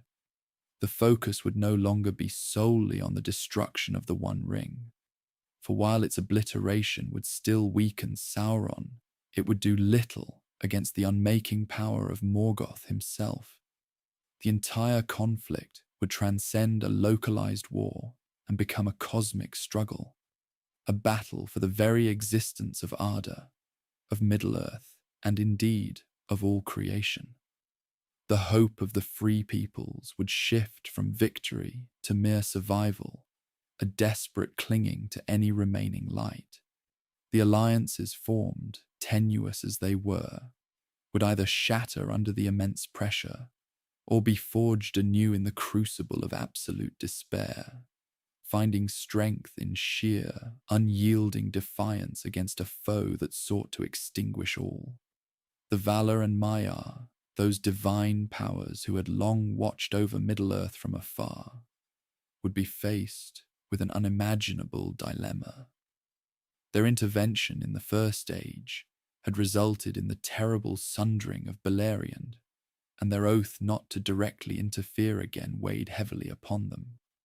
Yet the return of Morgoth would represent a threat of such magnitude that their very existence, their purpose as guardians of creation, would be called into question. Manwë, the king of the Valar, who had granted Morgoth a second chance long ago, only to be betrayed, would feel the bitter sting of that ancient error. His heart, filled with compassion and light, would be heavy with the knowledge of the coming darkness. Vada, the star kindler, would see her radiant host of stars struggling to pierce the deepening gloom, their light diminished by the encroaching shadow. Ulmo, Lord of Waters, would feel the corruption seep into the deepest oceans, threatening to poison the very wellsprings of life. The very halls of Valinor would hum with a profound anxiety, a sense of urgency that had not been felt since the Elder Days. The Astari, the wizards sent to Middle-earth, would find their powers, already limited, dwarfed by the returning primal evil. Gandalf, once the primary adversary of Sauron, would understand that his task had become infinitely more complex. His wisdom stretched to its breaking point. His staff, a conduit of his power, would feel like a fragile reed against the crushing weight of Morgoth's will. The very air would thicken with a sense of impending doom, a silence that spoke of the world holding its breath, waiting for the inevitable, for the final confrontation between the light that was and the darkness that sought to be all. The ancient prophecies, whispered in hushed tones through the ages, would suddenly feel terrifyingly immediate, their warnings of a second great battle, a Dagor Dagorath, echoing through the minds of those few who still remembered, a final cataclysmic struggle that would determine the fate of all. The very memory of beauty, of joy, of peace would become a precious, fragile thing, clung to desperately in the face of an encroaching, all-consuming despair. The free peoples of Middle-earth, those who had bravely stood against the lesser shadow of Sauron, would find their courage tested beyond imagining. The hobbits of the Shire, ever resilient in their simple way, would feel the tremors of this vast conflict, even in their secluded corner of the world. Imagine the fear that would ripple through Hobbiton, a fear far deeper than any encounter with the Black Riders, a pervasive chill that would seem to seep from the very ground itself, a memory perhaps of ancient evils. Frodo and Sam, already burdened by the weight of the One Ring, would find their journey to Mordor transformed into a desperate race against a force even more formidable than the Dark Lord they sought to overthrow. The ring, that insidious artifact of Morgoth's first lieutenant, would pulse with a renewed, malevolent energy, its whisperings growing louder, more insistent, as its true master's original power began to stir once more.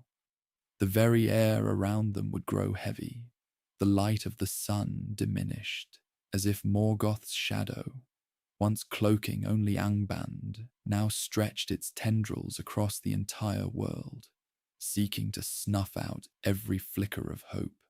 The Fellowship, already fractured, would be forced to reassess their entire quest. The destruction of the ring, while still paramount, would feel like a single, flickering candle against an incoming deluge. Aragorn, the heir of Isildur, whose lineage stretched back to the First Age, and the wars against Morgoth, would feel the weight of his ancestors' struggles upon his shoulders, with an intensity that would be almost unbearable. His claim to the throne of Gondor, once a beacon of hope, would become a desperate plea for unity in the face of an enemy that cared nothing for kings or kingdoms, only for absolute dominion. The sword that was broken, Narsil, reforged as Andúril, would feel cold in his hand, its ancient might a mere echo against the primordial darkness now awakening. Gimli, son of Glóin, and Legolas, son of Thranduil, representatives of their ancient races, would find their long-standing animosities fading into insignificance. replaced by a profound, shared terror and a grim determination to stand together against the ultimate foe. Their ancestral memories, passed down through songs and legends, would tell of the unimaginable power of Morgoth, of the ruin of Beleriand, of battles that scarred the very earth. And these tales would cease to be mere stories, becoming instead a terrifying premonition of the present. The elves, those ancient and wise beings, would feel the return of Morgoth with a unique and profound sorrow. Their long memories would recall the utter devastation of the First Age, the loss of their shining cities, the suffering of their kin. Those who had witnessed the breaking of Beleriand, who bore the scars of that terrible war, would feel a resurgence of an ancient, deep-seated fear. Elrond, Lord of Rivendell, who had personally seen the aftermath of Morgoth's reign, would recognize the true horror of what was unfolding. His wisdom, honed over millennia, would struggle to find a path forward, for the coming darkness would threaten to consume not just Middle-earth, but their very hope of a peaceful passage to the Undying Lands. Galadriel, the Lady of Lorien, who had gazed into the mind of Sauron and recoiled, would find the presence of Morgoth an even greater affront, a deeper corruption that would chill her very spirit. Her ring, Nenya, woven with the power of water and light, would burn with a desperate intensity, a fragile bastion against the encroaching shadow. The elves, who had been slowly fading from Middle-earth, their strength waning, would be faced with a final, desperate stand, a choice between utter annihilation or a last, glorious, but perhaps futile, defiance. The dwarves, with their deep reverence for stone and earth, would feel the corruption not only in the air, but in the very mountains they cherished. Their ancient minds, delve into the heart of the world, would no longer feel safe, for Morgoth's power extended even to the very foundations of Arda. Balin's ill-fated attempt to reclaim Moria would seem a mere footnote in the face of such overwhelming darkness, for the Balrog, Durin's bane, was but a servant of Morgoth, a shadow of a shadow. The great halls of Erebor, rebuilt and gleaming, would face the prospect of a siege unlike any in their long history. For Morgoth's legions would not be mere orcs or trolls, but creatures of deeper malice, imbued with a primal evil that would curdle the blood. Their strength, their resilience, their unyielding spirit would be put to the ultimate test. The orcs, who were themselves a twisted mockery of elves, a horrific creation of Morgoth's malice, would feel a resurgence of their original master's power. Their fragmented tribes, often warring among themselves, would be united under a single, terrifying banner, their inherent evil magnified, their numbers swelled by the very despair that Morgoth would spread. The Uruk-hai, Sauron's fiercest warriors, would seem almost civilized compared to the truly ancient horrors that Morgoth could unleash. Balrogs, the fiery demons that served him in the First Age, would once again stalk the land, their whips of flame and shadow casting a terrifying pall over all. Dragons, those ancient beasts of fire and destruction, would stir from their slumber, their scales gleaming with a malevolent light, their roars echoing across the ravaged lands. Glaurung and Calagan, creatures of legend and terror, would once again become a terrifying reality, their shadows blotting out the sun as they descended upon the unsuspecting lands. The forests, the ancient woods where Ents still walked, would feel a deep, throbbing pain, for Morgoth's shadow brought not just destruction, but corruption, a blight that would twist and wither the very trees. Fangorn, that ancient and slow-moving forest, would awaken with a primal wrath. The Ents, those shepherds of trees, rising in a slow, inexorable anger, their ancient forms moving with a newfound urgency to protect their threatened charges. Treebeard, their venerable leader, would speak of the darkness that had once threatened their kind, of the cutting down of forests, of the suffering of the earth. His voice, usually a slow rumble, would carry a deeper resonance of sorrow and grim determination. The very earth itself, Arda, would groan under the weight of this returning malevolence, its wounds from the First Age threatening to reopen, to bleed anew. The hearts of men, ever prone to fear and despair, would be gripped by an overwhelming sense of hopelessness. Those kingdoms that had resisted Sauron, such as Rohan and Gondor, would find their defiance against Morgoth a far more daunting prospect. The Rohirrim, famed for their courage and their horses, would see their plains ravaged by creatures of nightmare, their swift cavalry unable to outrun the encroaching shadow. The beacons of Gondor, once lit as a call for aid, would burn with a desperate flickering light, their message one of utter, impending doom. Minas Tirith, the White City, a beacon of hope against Sauron, would become a besieged fortress against an enemy whose power dwarfed even the mightiest of walls. Its white stone would seem stark and vulnerable against the gathering darkness.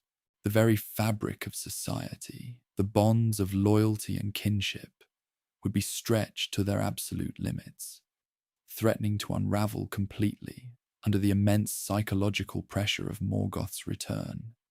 Fear would be his greatest weapon, sowing discord and doubt, turning hope to ashes in the mouths of even the bravest.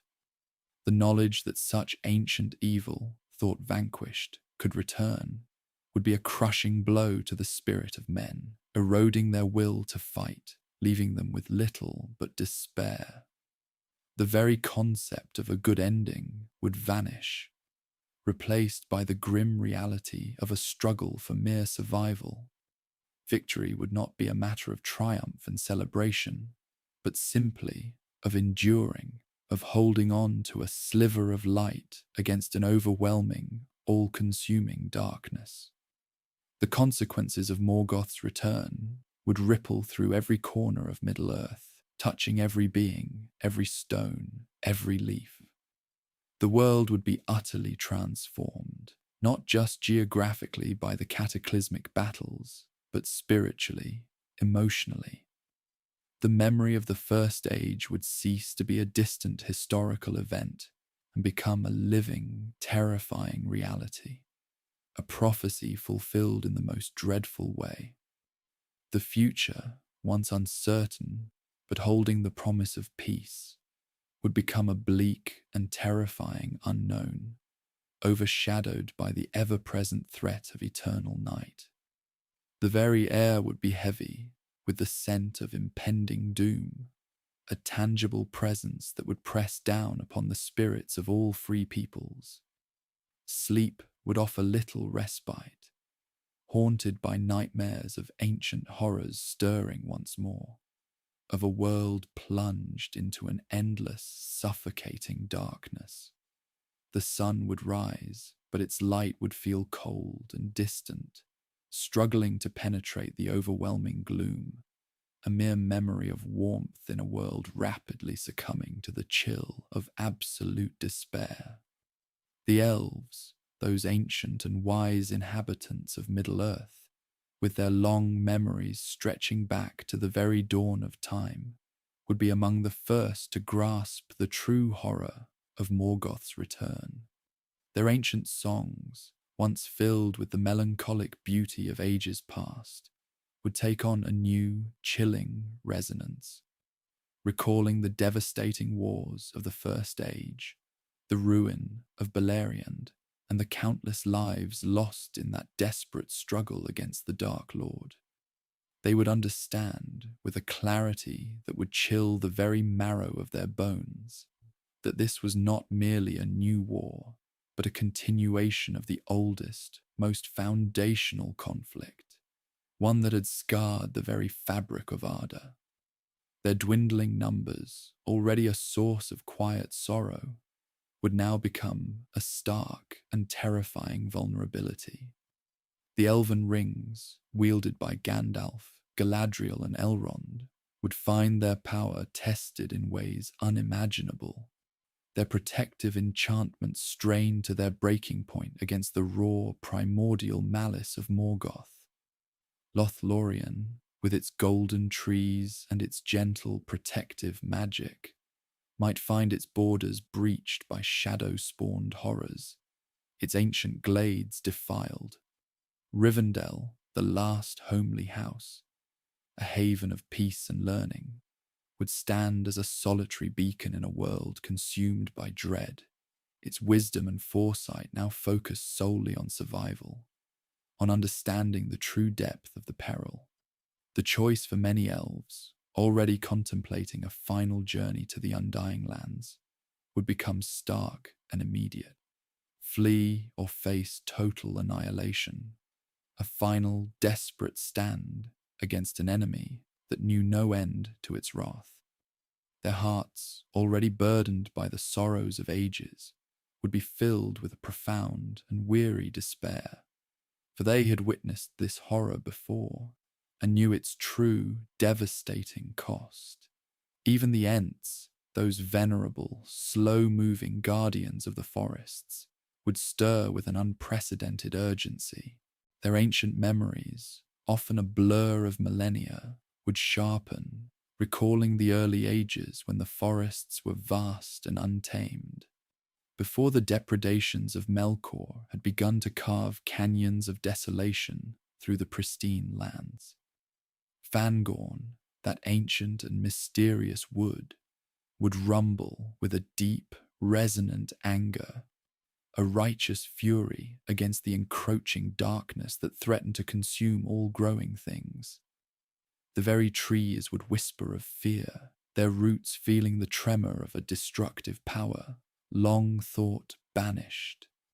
Treebeard, with his deep voice and his profound connection to the living world, would rally his fellow Ents, not merely against the paltry forces of Saruman, but against the true, primal threat to all of nature. Their slow, deliberate steps would quicken, their ancient strength brought to bear in a desperate defense of their beloved groves, knowing that if Morgoth returned, the very concept of a wild green world might cease to exist, replaced by barren wastes and poisoned earth. The shepherd of the trees would become a warrior, his gentle nature hardened by the existential threat to all that he held dear.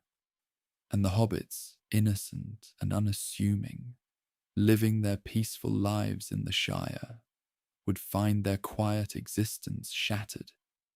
The shadow, once a distant rumour whispered by travellers from the east, would now loom directly over their beloved green fields. Their courage, often underestimated, would be tested to its absolute limits, not against the relatively simple threat of orcs or Nazgul, but against the overwhelming, soul-crushing malevolence of the original Dark Lord. The tales of bogeymen and goblins that once spiced their bedtime stories would become terrifying realities. The Shire's defences, its simple fences, and its quaint, well-kept roads would be utterly inadequate against the might of Morgoth's armies. Frodo and Sam, already bearing the immense burden of the ring, would find their quest immeasurably more perilous. The temptation of the ring, already a constant torment, would be amplified beyond measure by the sheer proximity of Morgoth's power, a power that had crafted the very matter of the world, that had poured its essence into the creation of such artifacts of dominion. The vulnerability of the ring-bearer His spirit, already worn thin, would be stretched to a breaking point, the insidious whispers of the One Ring growing louder, more compelling, its promise of power against an overwhelming foe becoming almost irresistible. The journey to Mordor, already a nightmare, would become a descent into an even deeper abyss, fraught with dangers and temptations that would test the very foundations of their being. The fate of Middle-earth would quite literally rest on the shoulders of two small hobbits, their quiet bravery now the world's last fragile hope, their simple goodness the only true bulwark against an evil of cosmic proportions. The Fellowship itself, that small, diverse company bound by a common purpose, would face internal strife and external pressures of an unprecedented scale. The inherent tensions, already present in their arduous journey, would be exacerbated by the sheer despair and terror that Morgoth's return would engender. Boromir's struggle with the ring's temptation, a tragic flaw in the original narrative, would be magnified 1,000-fold. The allure of using the ring, even for a moment, to somehow resist Morgoth, would become an almost unbearable burden, a desperate gamble that could doom them all. Aragorn, the rightful king, would find his claim to the throne not merely challenged by the forces of Mordor, but overshadowed by a primordial evil that threatened to erase all kings and all kingdoms. His destiny, once clear and resolute, would become a desperate, perhaps futile, struggle for the very survival of his people against an enemy whose power had once shattered mountains. Legolas and Gimli, their friendship a symbol of bridging ancient divides, would find their combined strength and skill tested against foes far more ancient and terrifying than any they had yet encountered, creatures born of the deepest shadows of the world. Gandalf, the Istari, a Maya sent to aid the free peoples, would find his own power and wisdom pushed to their absolute limits. His struggles with the Balrog in Moria, a moment of immense peril, would pale in comparison to confronting the original Dark Lord, the master of all Balrogs, the very source of their infernal power. The White Rider, once a symbol of renewed hope, would become a desperate vanguard against an overwhelming darkness, his magic and his counsel strained to their breaking point. The very landscape of Middle-earth would groan and writhe under the renewed presence of Morgoth. Volcanoes, long dormant, might erupt with terrifying fury, spewing forth ash and fire as if the land itself were in agony. Earthquakes would cleave the ground, opening vast chasms that swallowed cities and forests alike. The weather, too, would turn against the free peoples, with perpetual storms, blizzards, and oppressive fogs descending upon the lands, mirroring the darkness in the hearts of men. The sun, when it did appear, would seem pallid and weak, its warmth struggling to penetrate the thick, unnatural gloom. The rivers would run cold and murky, poisoned by the touch of shadow, their waters no longer offering life, but carrying disease and despair.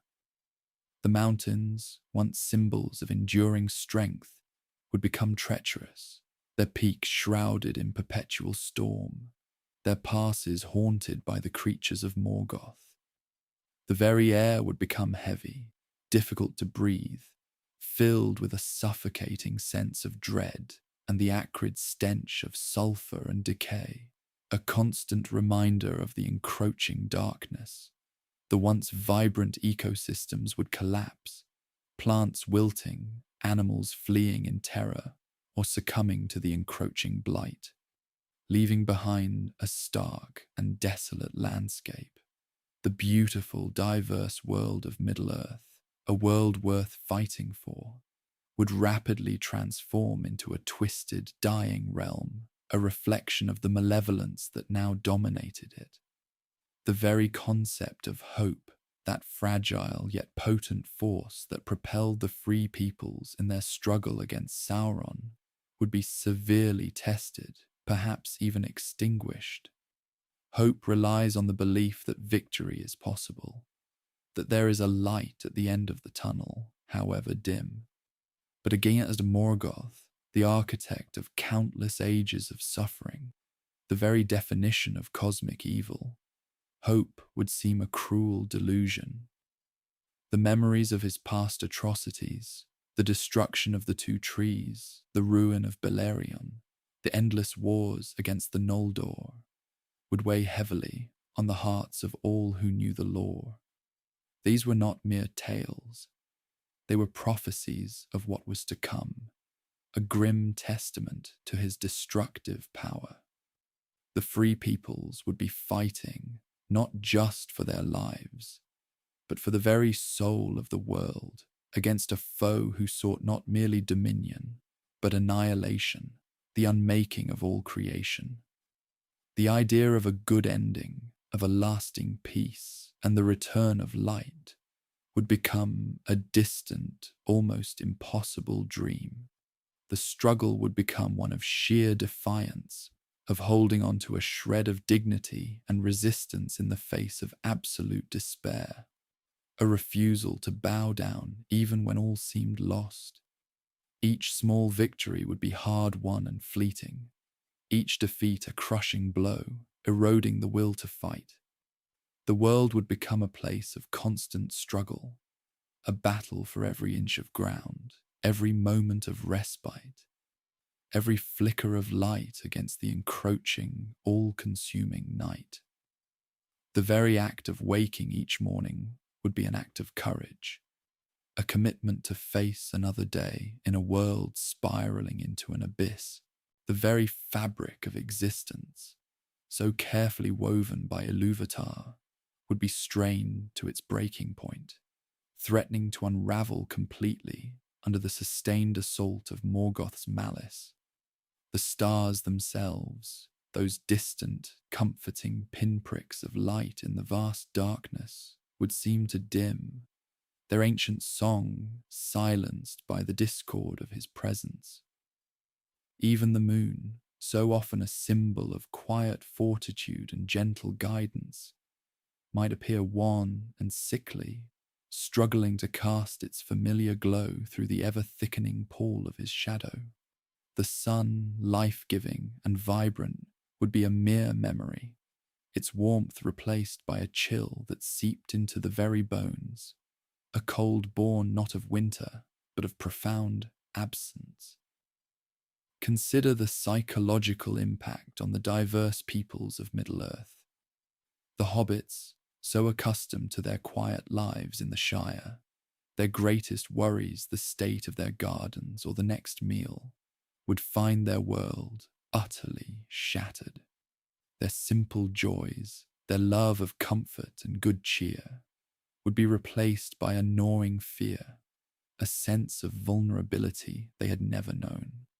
The very earth beneath their feet, once a source of bountiful harvest, would become a source of dread. For Morgoth's touch defiled the very soil, turning fertile fields into barren waste.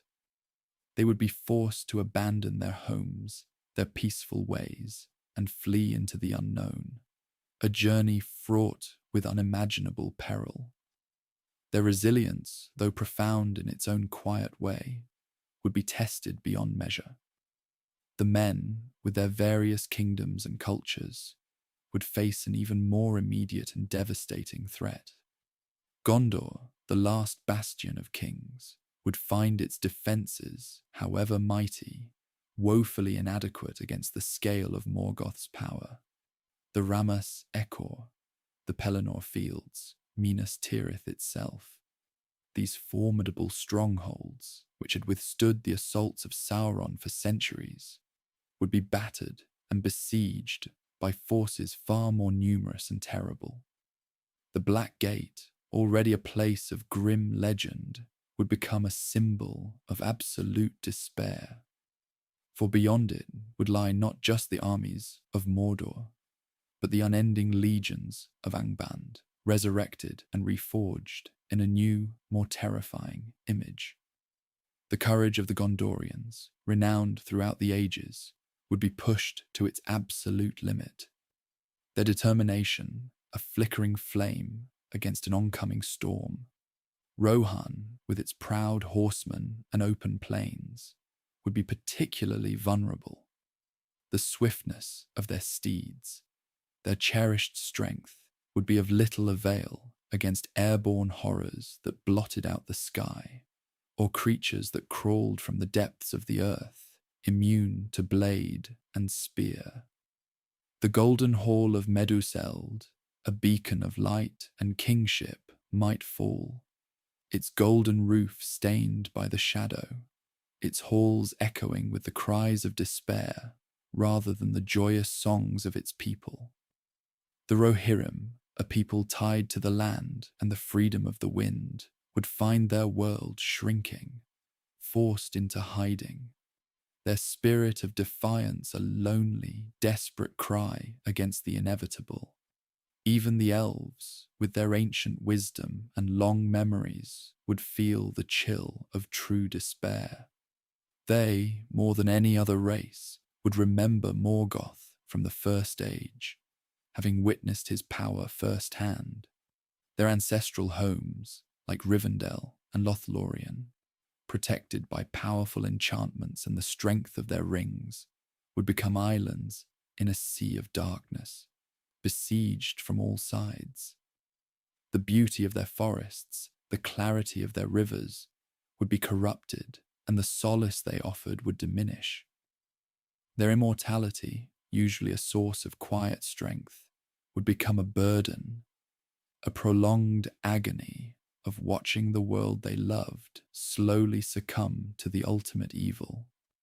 Their hearts, already heavy with the decline of their race in Middle-earth, would ache with a grief so profound it might threaten to consume them entirely. The prospect of sailing to the Undying Lands, once a comforting thought, might seem like an act of selfish abandonment, leaving the world to its inevitable doom. The dwarves, with their deep delves and unyielding spirit, would face a unique torment. Their subterranean kingdoms, usually places of safety and immense wealth, would become traps. Morgoth's power extended deep into the earth, rousing ancient evils, stirring forces of fire and shadow that had slumbered for millennia. The Balrogs, once his loyal servants, would be mere heralds of far greater horrors that would claw their way from the very foundations of the world. Erebor, the Lonely Mountain, and the Iron Hills, symbols of dwarven might and prosperity, would become battlegrounds, their intricate tunnels and halls turned into labyrinths of death. The dwarves, with their fierce loyalty and stubborn endurance, would fight to the very last, but even their formidable defenses would be tested by an enemy who sought not just their gold, but the very essence of their being, to twist it into something dark and ugly. And what of the Istari, the wizards sent by the Valar to aid the free peoples? Their mandate was to guide, not to dominate, to encourage resistance and hope. Against Sauron, their counsel and occasional direct intervention were crucial. But against Morgoth, the original Dark Lord, the very source of evil in Arda, their task would be exponentially more difficult, almost certainly impossible within the bounds of their original mission. Gandalf, the Grey Pilgrim, who faced Balrogs and Nazgul, would find himself confronting a power that dwarfed even these formidable foes. His wisdom, his courage, his very spirit would be challenged in ways that perhaps only the Valar themselves could truly comprehend. His hope, so often a beacon for others, might flicker and threaten to die in the face of such overwhelming darkness. He would remember the power of Morgoth from the First Age, having witnessed its destructive force. The weight of that memory, combined with the pressing reality of Morgoth's return, would be a burden almost too heavy to bear. Even Saruman, if he had not fallen, would be utterly insignificant, his lust for power a mere whim against the titanic will of Morgoth.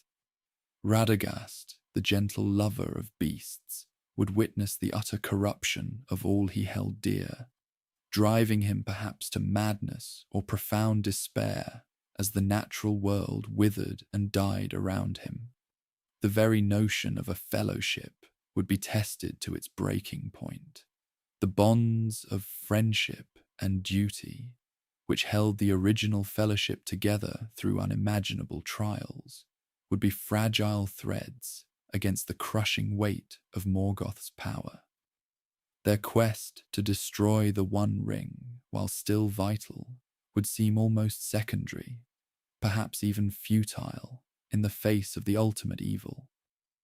For even if the ring were unmade, Morgoth's power would remain, his essence woven into the very fabric of the world, his malice a pervasive, inescapable force. The ring, an instrument of lesser evil, would pale in comparison to the creator of all evil. The destruction of the ring would be a victory against a symptom, not the disease itself. The quest to destroy the ring would become a race against not just Sauron's forces, but against the inexorable spread of Morgoth's shadow. Every step towards Mount Doom would be fraught with exponentially greater danger, every delay potentially catastrophic. The Nazgul, formidable as they were, would be replaced by far more ancient and terrifying servants of Morgoth, creatures born of his own darkness, possessing a power that would chill the very soul. The very land of Mordor, already a desolate and terrifying place, would become an even more profound abyss, a gateway to the ultimate void. The presence of Morgoth would fundamentally alter the strategic landscape of the War of the Ring. The alliances forged against Sauron, while strong, would be put under unbearable strain. Trust would erode. Fear would drive wedges between peoples, and the sheer scale of the threat would make concerted action incredibly difficult. Communication, already challenging, would become almost impossible as the land itself turned against them. The hope of aid from across the sea, from the Valar, would be a faint, almost forgotten whisper. For the Valar had already intervened once against Morgoth in the War of Wrath, at immense cost to Middle-earth. To expect them to intervene again, to risk such devastation once more, would be a desperate plea rather than a realistic expectation. The final confrontation, if it were even possible, would not be a battle of armies, but a struggle for the very soul of Arda. It would be a clash of cosmic proportions, a desperate last stand against the ultimate darkness. The world would groan under the weight of such conflict. The stars themselves might weep, and the very concept of victory, so cherished by the free peoples, would be redefined.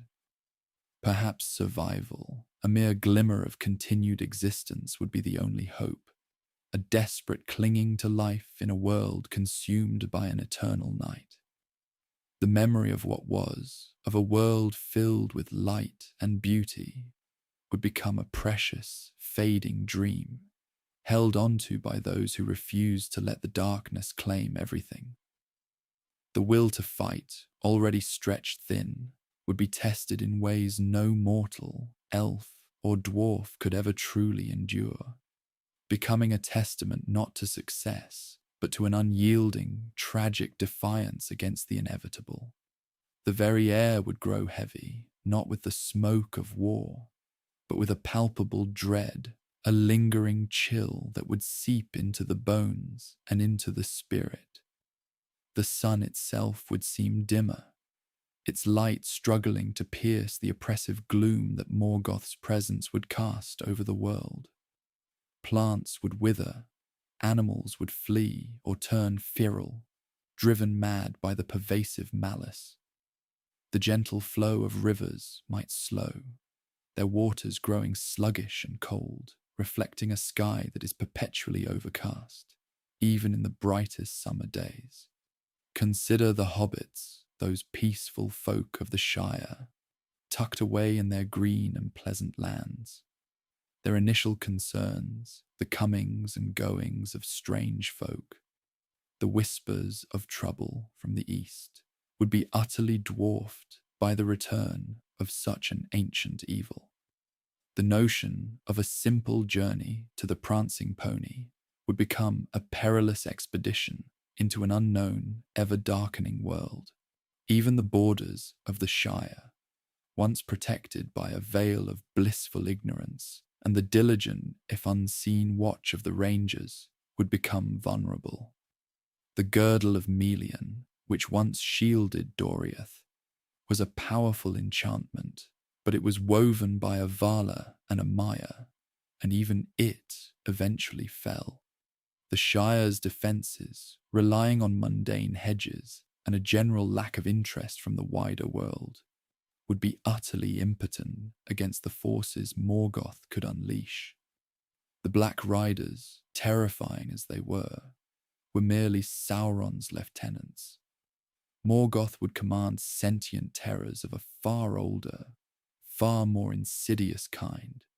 Perhaps the very trees of the old forest, already prone to malevolent moods, would awaken with a truly terrifying sentience, twisting and reaching, with intent to ensnare and consume, fueled by Morgoth's pervasive evil.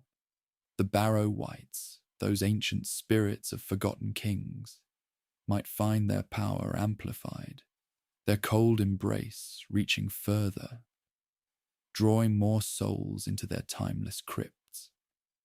The elves, with their long memories and deeper understanding of the world's history, would recognize the true horror of the situation immediately.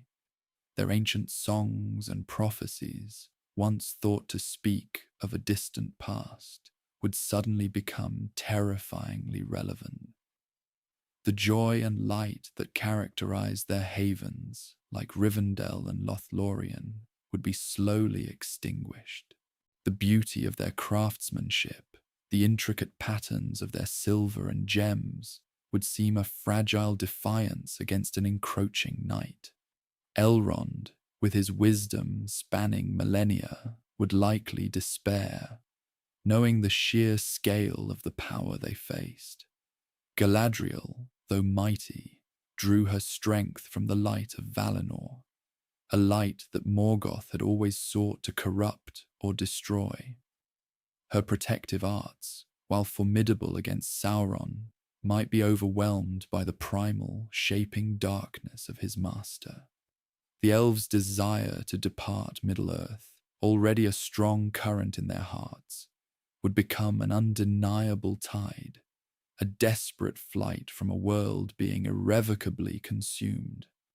The grey havens would be choked with vessels, not just carrying those weary of the world, but those fleeing its ultimate undoing.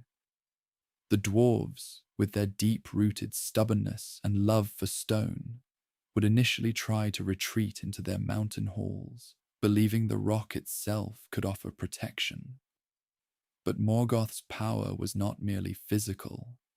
It was a corrupting influence that could seep into the very earth, turning precious veins of mithril into dull, brittle slag, and awakening dormant evils within the deepest delves. The Balrogs, creatures of flame and shadow, were once his servants, and their numbers were never fully known. Imagine not just one Balrog, but many, awakened from their slumber in the forgotten places of the world, serving their true master once more. Moria already a testament to dwarven tragedy, would become a gaping maw not merely of goblins and a single Balrog, but potentially a bastion for ancient, unspeakable horrors, creatures born of the primordial darkness. The very mountains, once a source of strength, would become a trap, their tunnels echoing with the monstrous sounds of things that should not be. And men, ever the most vulnerable and most numerous, would face utter devastation. The proud kingdoms of Gondor and Rohan, already battling Sauron's might, would find their courage tested beyond endurance. The beacons of hope, once lit across the White Mountains, would eventually fade, one by one, into the all-consuming darkness. The strength of spirit that carried them through the direst of battles would be sapped by an insidious despair, a feeling of utter futility. The dead men of Dunharrow, bound by their oath, would indeed fight, but their spectral forms might find themselves arrayed against creatures that laugh at the concept of death, beings of pure spirit and malice that predate the very notion of mortality. The king of the dead, bound by an ancient curse, might find his oath overridden by a deeper, more primal command from the ultimate Dark Lord, twisting his spectral army to serve a different, more terrible master. The ring, in such a scenario, would take on a different, even more terrifying significance. Its destruction would still be paramount, but its very existence would serve as a powerful beacon for Morgoth's returning power. The Ring of Power, born of Sauron's craft, contained a substantial part of his essence, binding the will of others to his. But Morgoth's will was of a different order entirely. He did not need a physical ring to exert his dominion. His very being was infused into the fabric of Arda itself, a pervasive stain upon creation. The ring, therefore, would not just be a tool of Sauron's mastery, but a concentrated point of accessible evil, a conduit through which Morgoth could exert his insidious influence more directly, even from afar. The temptation it offered would be magnified immeasurably, for its promises would now echo with a whisper of ultimate power, a chance to defy the all-consuming darkness by becoming an instrument of it. Frodo's burden, already almost unbearable, would become truly apocalyptic. The ring's whispers would no longer be merely of power and dominance, but of primal fear, of the undoing of all things, of the futility of resistance. The sheer psychological weight would be immense. Samwise, with his unwavering loyalty and simple courage, might be the only anchor keeping Frodo from succumbing entirely.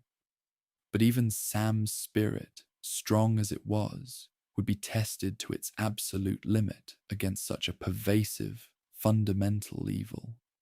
The path to Mount Doom would be not just physically arduous, but spiritually devastating, a journey through a world actively being unmade. The arrival at the cracks of doom, if it could even be achieved, would be overshadowed by the knowledge that even if the ring were destroyed, the source of all evil would still endure, perhaps even strengthened by the raw power unleashed in the ring's destruction. The release of Sauron's spirit, already a potent force, might be drawn into Morgoth, augmenting his power further, or perhaps serving as a catalyst for his physical remanifestation. The final choice, to cast the ring into the fire, would be a moment of ultimate defiance against the shadow, a desperate act of hope in a world consumed by despair. But the victory would feel hollow, incomplete, a temporary reprieve from an unending winter. The valor, those mighty beings who shaped the world, had already made their ultimate stand against Morgoth in the War of Wrath. To intervene again would mean another cataclysm, another shattering of the world's beauty, another tearing of its very fabric. Their reluctance would not be born of apathy, but of a profound understanding of the cost. They had seen the devastation wrought by their previous intervention, the sinking of Beleriand beneath the waves, the suffering of countless innocent lives caught in the cosmic conflict. Their intervention would be a last resort, a desperate measure, and it would likely come too late for many. The very thought of such a conflict recurring would fill the hearts of the wisest with dread, for it would mean the true end of the old world, a reshaping of Arda into something unrecognizable, perhaps uninhabitable. The lingering whisper of hope, that faint dream of a world filled with light and beauty, would be the most precious commodity of all. It would be held onto by those who, against all odds, continue to fight, not for victory, but for the principle of defiance itself, for the simple act of choosing light over darkness, even when the darkness seemed absolute. The stories of courage and sacrifice, of fellowship and steadfastness, would become even more poignant, whispered around dying embers in a world plunging into eternal night. These tales would be not of triumph, but of enduring, of holding on to the last vestiges of what was good, even as it slipped away. The ultimate fate of Middle-earth in such a scenario would hang precariously, not on the destruction of a single artifact, but on the very possibility of defying a primordial evil that sought to consume all of creation. And in that desperate defiance, perhaps, lay the only true victory possible. The preservation of the spirit, even if the body of the world itself were to crumble into dust. The stars, those ancient lights, would be the silent witnesses to this cosmic tragedy, their cold gleam offering no solace, only the endless, indifferent expanse of the void, a void that Morgoth himself embodied. And the silence that would follow, the silence after all hope had been extinguished, would be the most terrifying sound of all. The very air would grow heavy, not with the smoke of war alone, but with a primal, suffocating despair, a deep chill that would penetrate bone and spirit alike. The sun, when it dared to show its face, would seem dimmer, its warmth a fleeting memory, as if a great, unseen hand were slowly drawing a shroud across the heavens. The natural world itself would wither under Morgoth's renewed presence. Trees would twist and blacken, rivers would turn sluggish and poisoned, and the very earth would groan beneath the weight of his malevolence. Animals, both wild and tame, would flee in terror or succumb to a creeping madness, their eyes reflecting the encroaching shadow. There would be no safe haven, no remote valley or hidden glade untouched by the chilling tendrils of his power. The free peoples of Middle-earth, already beleaguered by Sauron's forces, would find their courage tested beyond imagining. The elves, those ancient and wise beings, would feel the deepest pangs of sorrow, for they remember the elder days, the long struggles against Morgoth, the sundering of their lands and the loss of their kin. Their songs, once filled with light and remembrance, would turn to laments, echoing the despair of ages past. Even the memory of their glorious victories against him, the heroic deeds of Fingolfin and Húrin, would be tinged with bitter irony. For the enemy they thought vanquished would have returned, proving that even the greatest sacrifices can sometimes only postpone the inevitable. Their departure from Middle-earth, already underway, would accelerate into a desperate flight, a final exodus from a world beyond salvation. their ships sailing into the west, not with hopeful anticipation, but with the heavy hearts of those abandoning a dying world. The dwarves, with their deep resilience and unwavering resolve, would likely barricade themselves within their mountain halls, their furnaces burning fiercely, not just for crafting, but for warmth against the encroaching cold. Their axes would be sharpened, their armor donned, and their ancient grudges against the forces of darkness rekindled with a fierce, desperate light. However, their isolation, once a strength, would become a vulnerability. For even the strongest stone can be eroded by relentless evil. Their minds, the very source of their wealth and power, would become traps, their deep delves echoing with the sounds of unseen horrors, the insidious whispers of Morgoth's influence seeping into the very rock. The Balrogs, those ancient spirits of fire and shadow, once his servants, might even stir from their forgotten lairs, drawn by the return of their primordial master, adding another layer of terror to the already dire situation. Men, in their myriad tribes and kingdoms, would face the most profound test. Those in the west, like the Rohirrim and the Gondorians, would perhaps be the first to truly comprehend the scale of the disaster. Their defenses, already strained against Sauron, would crumble under the combined assault. The beacons, meant to signal for aid, would burn not with hope, but with a desperate, final defiance. The great cities, Minas Tirith and Helm's Deep, would become last stands, monuments to courage in the face of absolute annihilation. But the shadow of Morgoth would not only fall upon their armies and fortresses, it would seep into the hearts of their people, fostering suspicion, fear, and betrayal. The strength of men, their capacity for both great good and great evil, would be laid bare. Many would succumb to despair, bowing to the new, inevitable master, seeking what little solace or power could be gained in service to the darkness. Others, a precious few, would rise to heights of selfless courage, their deeds shining like embers in the encroaching night, their resistance a testament to the enduring spirit of defiance. The hobbits, those unassuming inhabitants of the Shire, would perhaps be spared the immediate brunt of the assault, tucked away in their green and pleasant land. But the shadow would stretch even to their peaceful borders, its cold fingers slowly closing around them. The once serene pathways would become fraught with danger, the cheerful inns filled with whispered anxieties, and the simple joys of life would be replaced by a gnawing fear.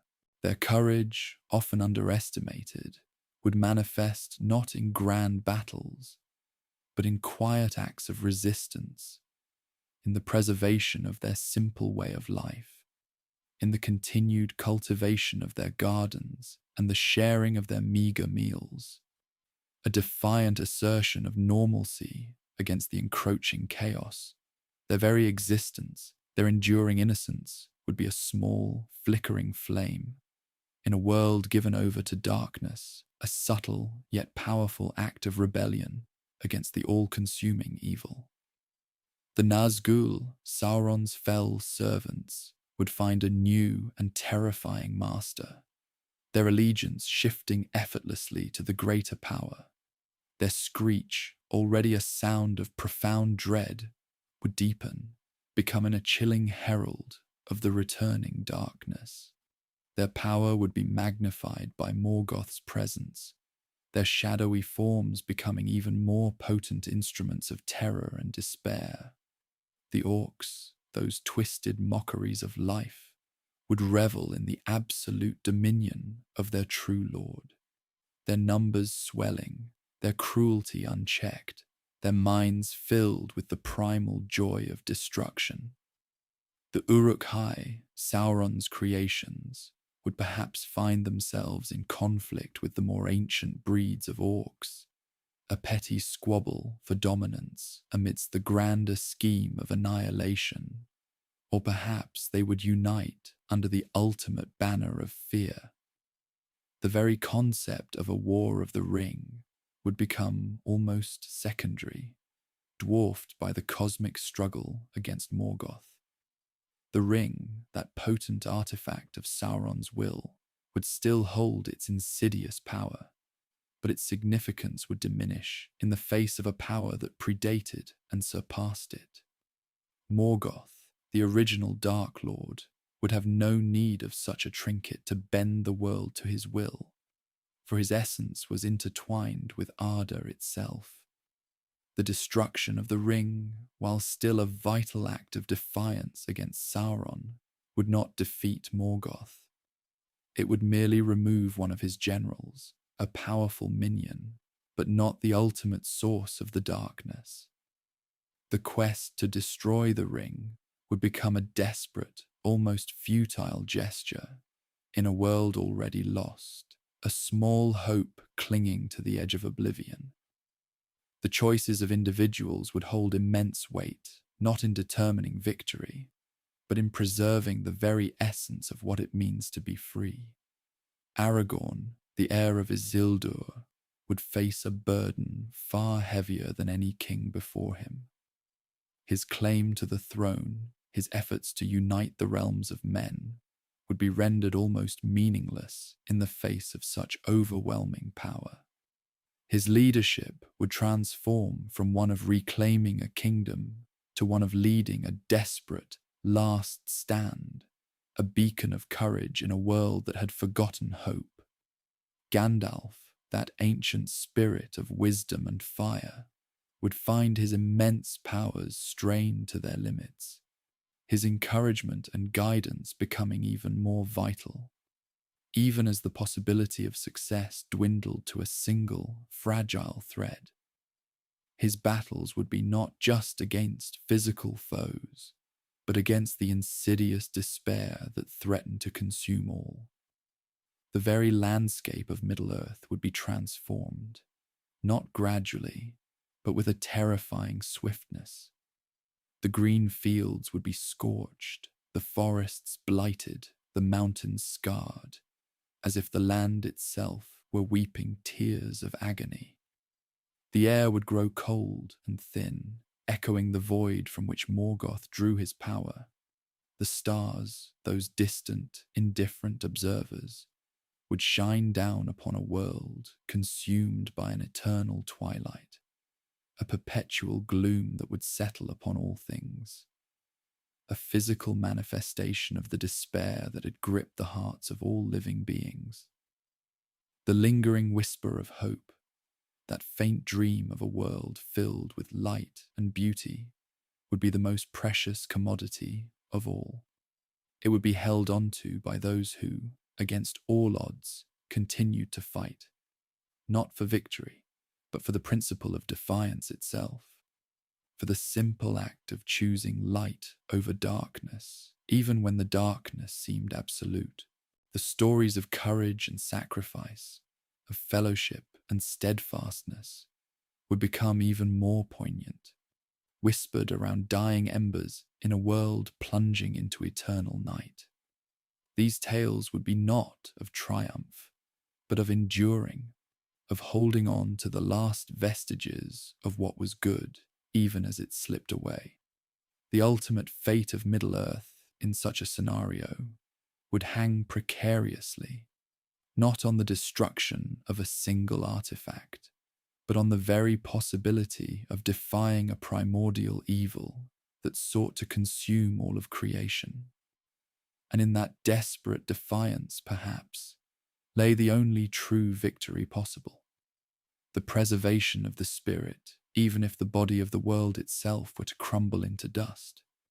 The stars, those ancient lights, would be the silent witnesses to this cosmic tragedy, their cold gleam offering no solace, only the endless, indifferent expanse of the void, a void that Morgoth himself embodied. And the silence that would follow, the silence after all hope had been extinguished, would be the most terrifying sound of all.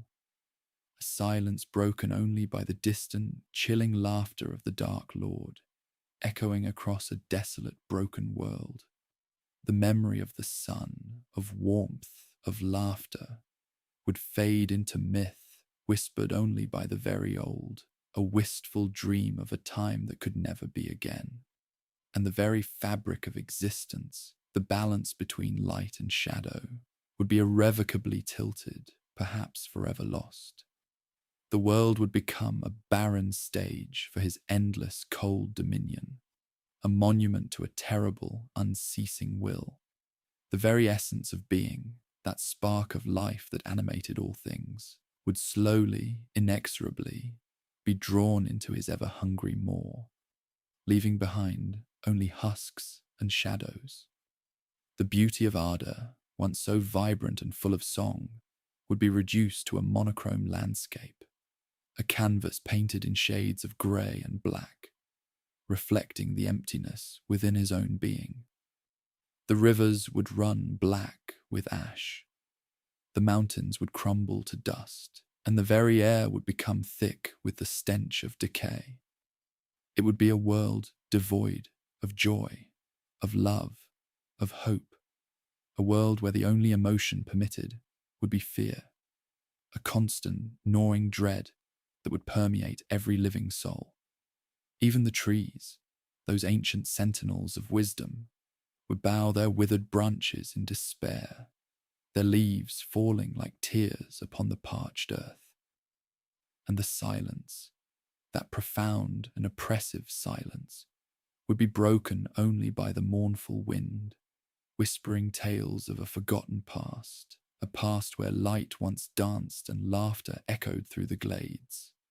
But let us consider, for a moment, the unlikely yet potent forces that might still rise, however briefly, against such an overwhelming darkness. Even in the deepest despair, a flicker of resistance, a defiant ember might yet glow. Imagine the elves, those ancient and sorrowful beings, their numbers already diminished, their power waning. Would they, in the face of Morgoth's return, gather once more, perhaps under the leadership of a reforged Gandalf, now a true Istar, a beacon of defiant light? Their songs, once filled with the memory of Valinor, would now be laments of a world dying. Yet within those laments, a fierce, unyielding resolve might be found. Their blades, forged in ages past, would gleam with a cold, desperate light, their hearts filled with the memory of ancient grievances, of countless losses at the hands of this very foe. Their craftsmanship, their innate connection to the very fabric of Arda, might allow them to perceive weaknesses, to fashion defences, however frail, against the encroaching night. Would the very trees themselves, the Ents, those patient guardians of the forest, stir from their slumber, their slow wrath finally ignited by the ultimate desecration of their beloved woods? Their march would be ponderous, their voices deep and resonant with the sorrow of ages, but their strength, born of the earth itself, would be a formidable, if temporary, barrier against the spreading blight.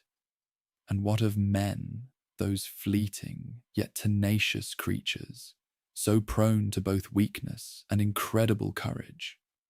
Would the scattered remnants of Gondor, led by Aragorn, now truly king, his lineage a beacon of hope against the encroaching darkness, stand firm? The White City, Minas Tirith, would become a desperate stronghold, its white walls stained with shadow, its defenders fighting not for victory, but for a moment more of defiance, for the honor of their ancestors, for the memory of a world that once was. The Rohirrim, those horse lords of the Mark, their spears gleaming under a perpetually overcast sky, would ride forth not with the hope of triumph, but with the grim determination to sell their lives dearly, to create a bulwark of flesh and steel against the tide of primordial evil. Their war cries would echo across the blasted plains, a final defiant song against the gathering gloom.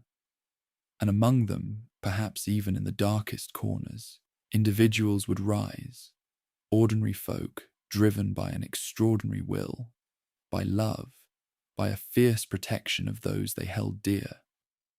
These would be the true heroes, not of legend, but of desperation, their small acts of kindness, of resistance, shining like tiny stars in the vast, consuming night. Even the dwarves, those stubborn, resilient folk delving deep into the earth, their halls echoing with the clang of hammer on anvil, would surely find their ancient resolve rekindled. Their greed for gold and jewels would be overshadowed by a deeper, more primal instinct. The protection of their homes, their kin, and the very mountains that sheltered them. Their axes would sing a grim song of defiance, their beards bristling with fury. They would seal their mighty gates, turn their tunnels into traps, and fight with a ferocity born of ages of enduring hardship, a rage that would simmer in the deep places of the world.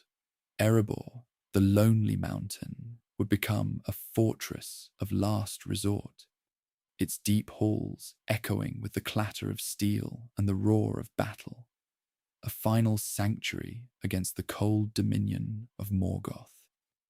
And then there is the fate of the ring itself. In this scenario, with Morgoth returned, the ring's power would be amplified beyond imagination, its lure becoming almost irresistible. Its whispers would grow louder, more insidious, promising not just power, but survival, a perverse form of salvation from the encroaching darkness. Frodo, already burdened beyond measure, would find his resolve tested to its absolute limit, the ring's influence a constant, malevolent presence, a second shadow clinging to his very soul. The journey to Mordor, already perilous, would become an agonizing crawl through a world actively consumed by evil, every step a torment.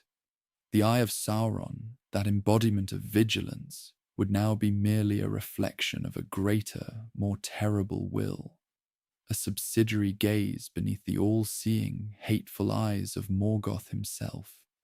The very land of Mordor would tremble, not just with Sauron's malice, but with the raw power of the first Dark Lord, an ancient and chilling resonance. The fires of Mount Doom would roar, not just with the forging of the rings, but with the echoes of ancient primordial flames, a source of power that would make Sauron's efforts seem like mere sparks. The air itself would crackle with a malevolent energy, making every breath a struggle, every thought a battle against despair. The very idea of destroying the ring might become moot. If Morgoth returned, his power would be so immense that the destruction of a single artifact, even one as potent as the One Ring, might barely register as a tremor in the vast ocean of his malice. His dominion would not be dependent on a single magical item, but on his inherent, primordial evil, his very essence. The quest would transform from one of destroying a tool of power to one of confronting the source of all darkness, a task that would seem utterly impossible. The destruction of the ring might, at best, weaken Sauron, depriving Morgoth of a powerful lieutenant, but it would not diminish the ultimate threat. It would be akin to removing a single scale from a dragon whose very breath could scorch continents.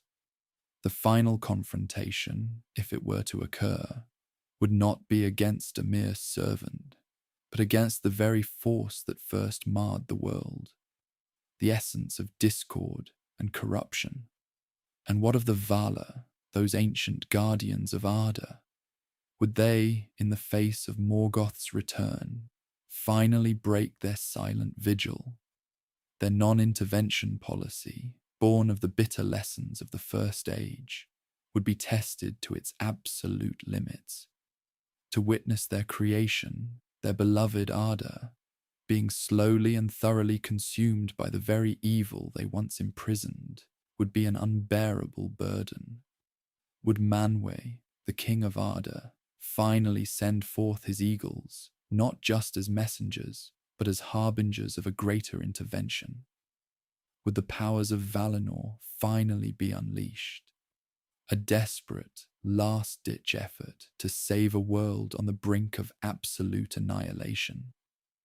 The very thought of such a conflict, a direct clash between the powers of light and the primordial darkness, would shake the very foundations of the cosmos. The stars would tremble, the heavens would weep, and the fabric of reality itself would be stretched to its breaking point.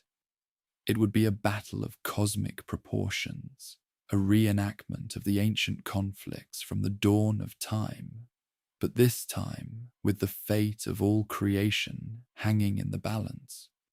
The price of such an intervention would be immense, perhaps even the breaking of the world once more. But the alternative, the eternal dominion of Morgoth, would be unthinkable.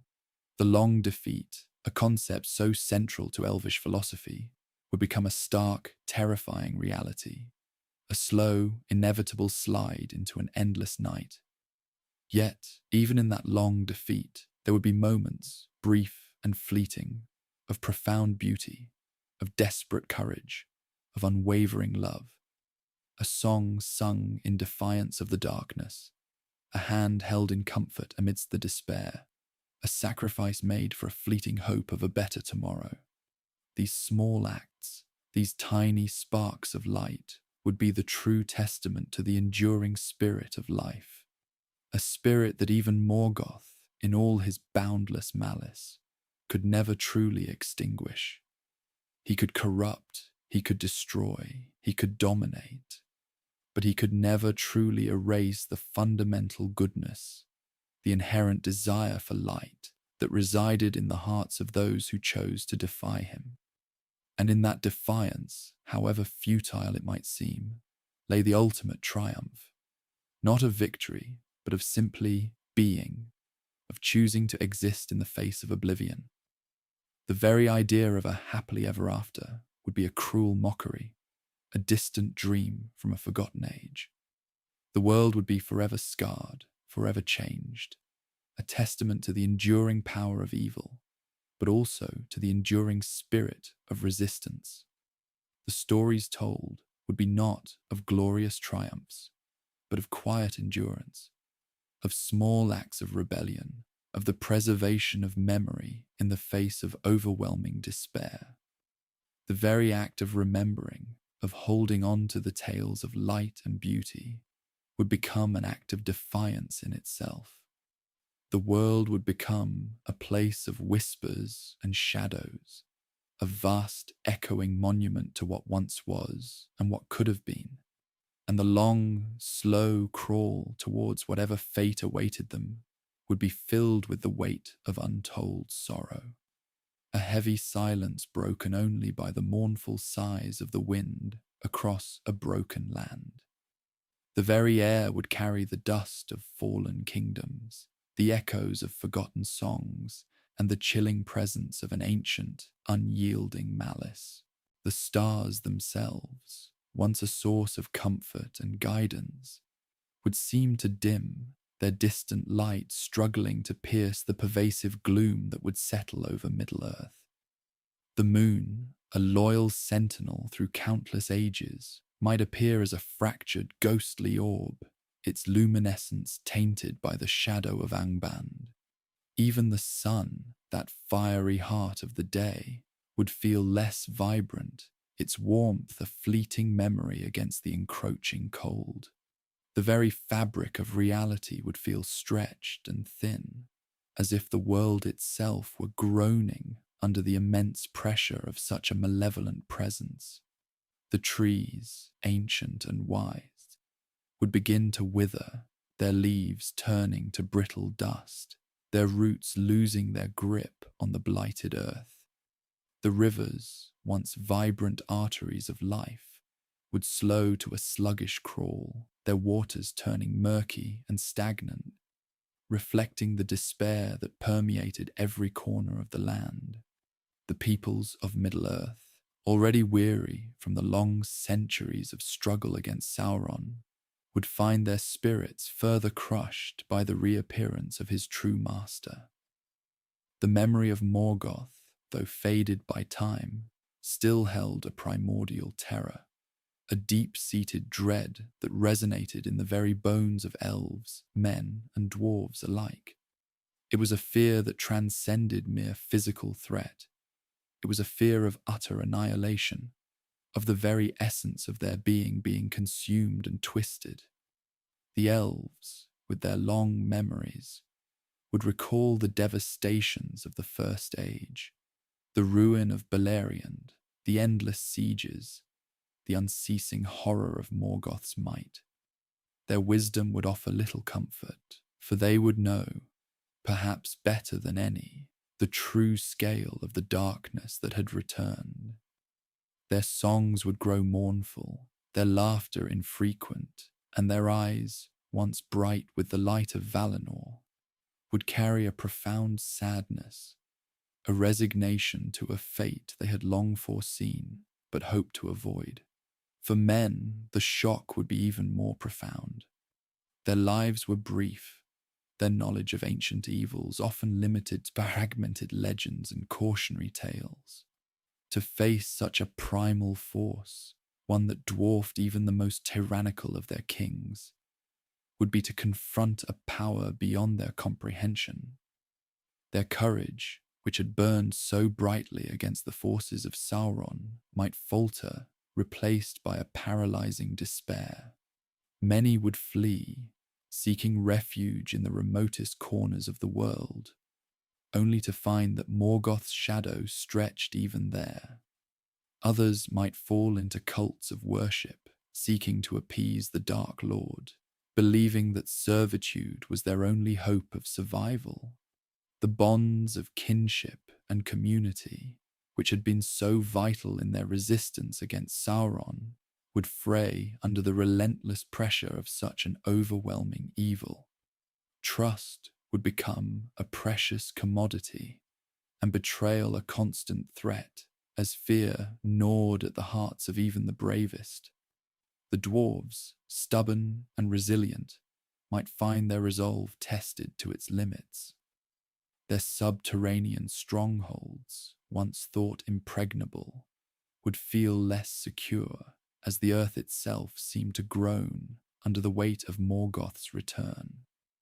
The very stone, their source of strength and solace, might seem to weep with a silent dread. Their lust for gold and gems, a defining characteristic, might fade, replaced by a grim determination to defend their ancient halls, even if it meant their ultimate demise. They would recall the tragedies of their ancestors, the Balrogs unleashed from the depths, the endless battles in the dark. Their axes, once swung with fierce joy, would now be wielded with a heavy heart. In a fight they knew they could not truly win, only prolong. And the hobbits, those gentle folk of the Shire, would be utterly bewildered. Their world, so small and peaceful, would be utterly shattered. The concept of an evil so vast and ancient would be beyond their simple imaginations. They would cling to their small comforts, their pipeweed and good food, their quiet routines, as if these familiar things could somehow ward off the encroaching horror. But even in their sheltered valley, the long shadow would fall, and the sound of distant screams, carried on the wind, would replace the cheerful songs of their harvest festivals.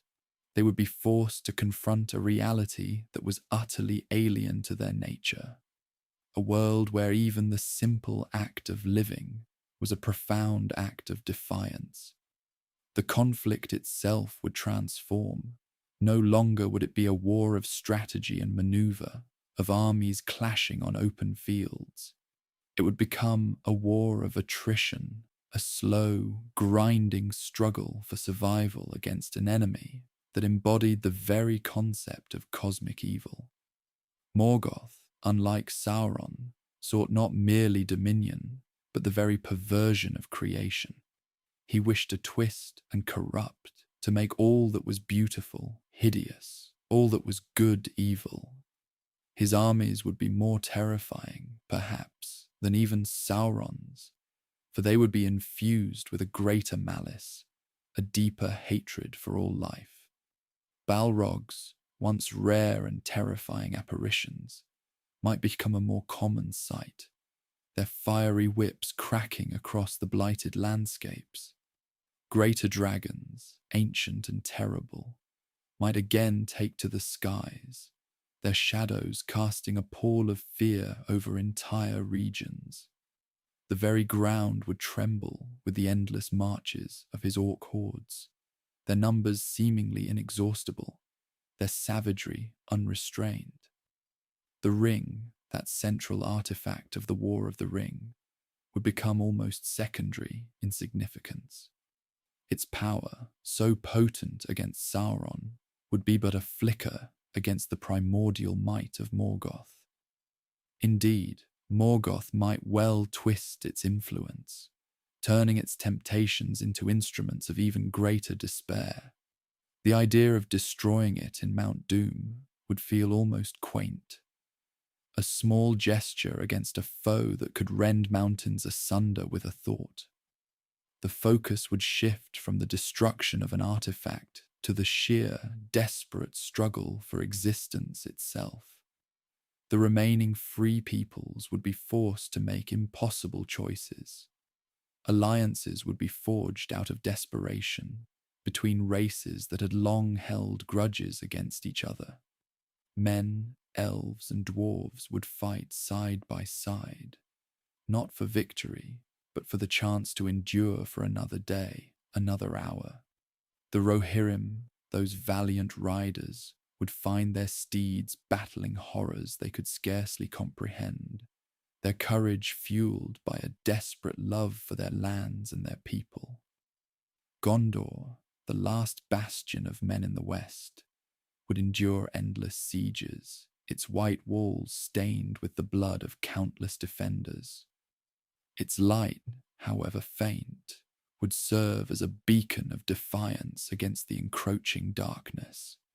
The Valar, those mighty guardians of the world, would face a terrible dilemma. Their oath to remain uninvolved in the affairs of Middle-earth, a consequence of the devastation of the First Age, would be tested to its breaking point. To intervene would be to risk another cataclysm, another breaking of the world. But to stand by and watch Morgoth consume all of creation would be an abandonment of their very purpose. The cries of the despairing, carried on the winds from Middle-earth, might stir even the most aloof among them.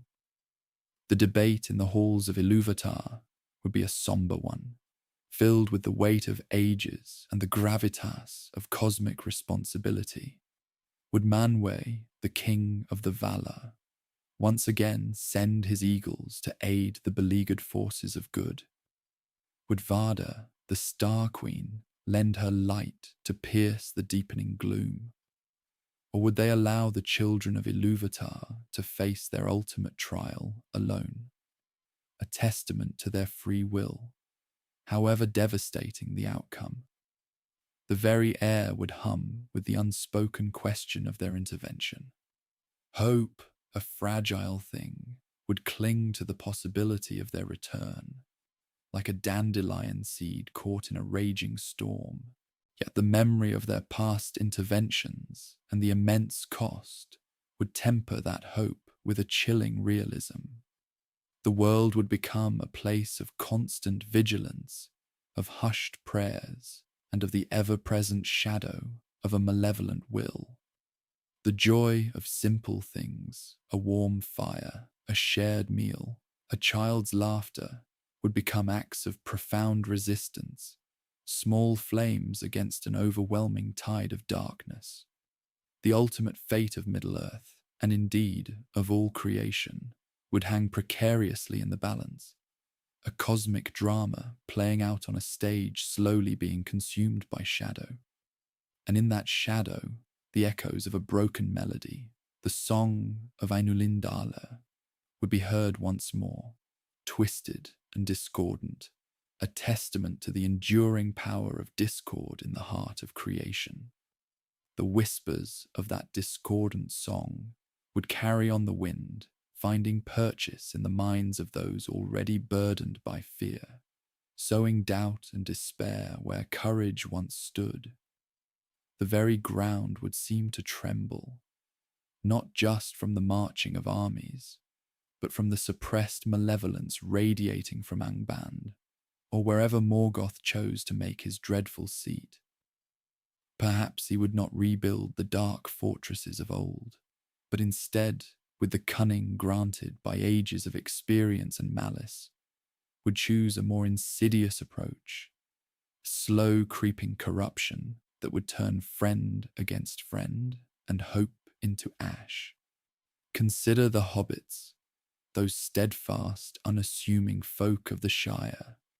Their peaceful lives, so often overlooked by the great powers, would be irrevocably shattered. The thought of Morgoth's shadow falling upon their green fields, upon the comfortable burrows and the quiet lanes of Hobbiton, is a truly chilling prospect. Would they, like so many before them, be forced to abandon their homes, their simple pleasures, their very way of life, to flee before a darkness they could neither comprehend nor resist? Or would their inherent resilience, their deep love for their land, and their unexpected capacity for courage be ignited into a fierce, unwavering defiance, a spark against the encroaching night? The very idea of the gentle hobbits facing the primal fear of Morgoth's presence is a testament to the sheer scale of the threat. Their quiet resistance, their unyielding hope in the face of overwhelming odds, would be a fragile yet potent symbol of light in the deepening gloom. And what of the elves, those ancient, wise, and sorrowful beings? Their power, though great, had waned significantly since the First Age. Many had already departed for the undying lands, their hearts weary from the long struggle against evil. Would the return of Morgoth finally break their spirit, sending the last of them across the sundering seas, abandoning Middle-earth to its fate?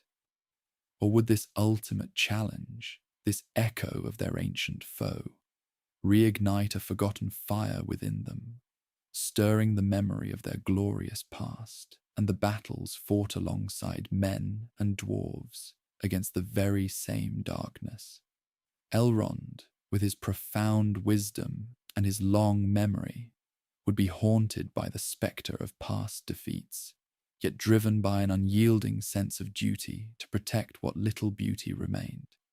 Galadriel, wielding the power of Nenya, the Ring of Water, would stand as a beacon in Lothlorien, her strength and foresight a shield against the growing despair.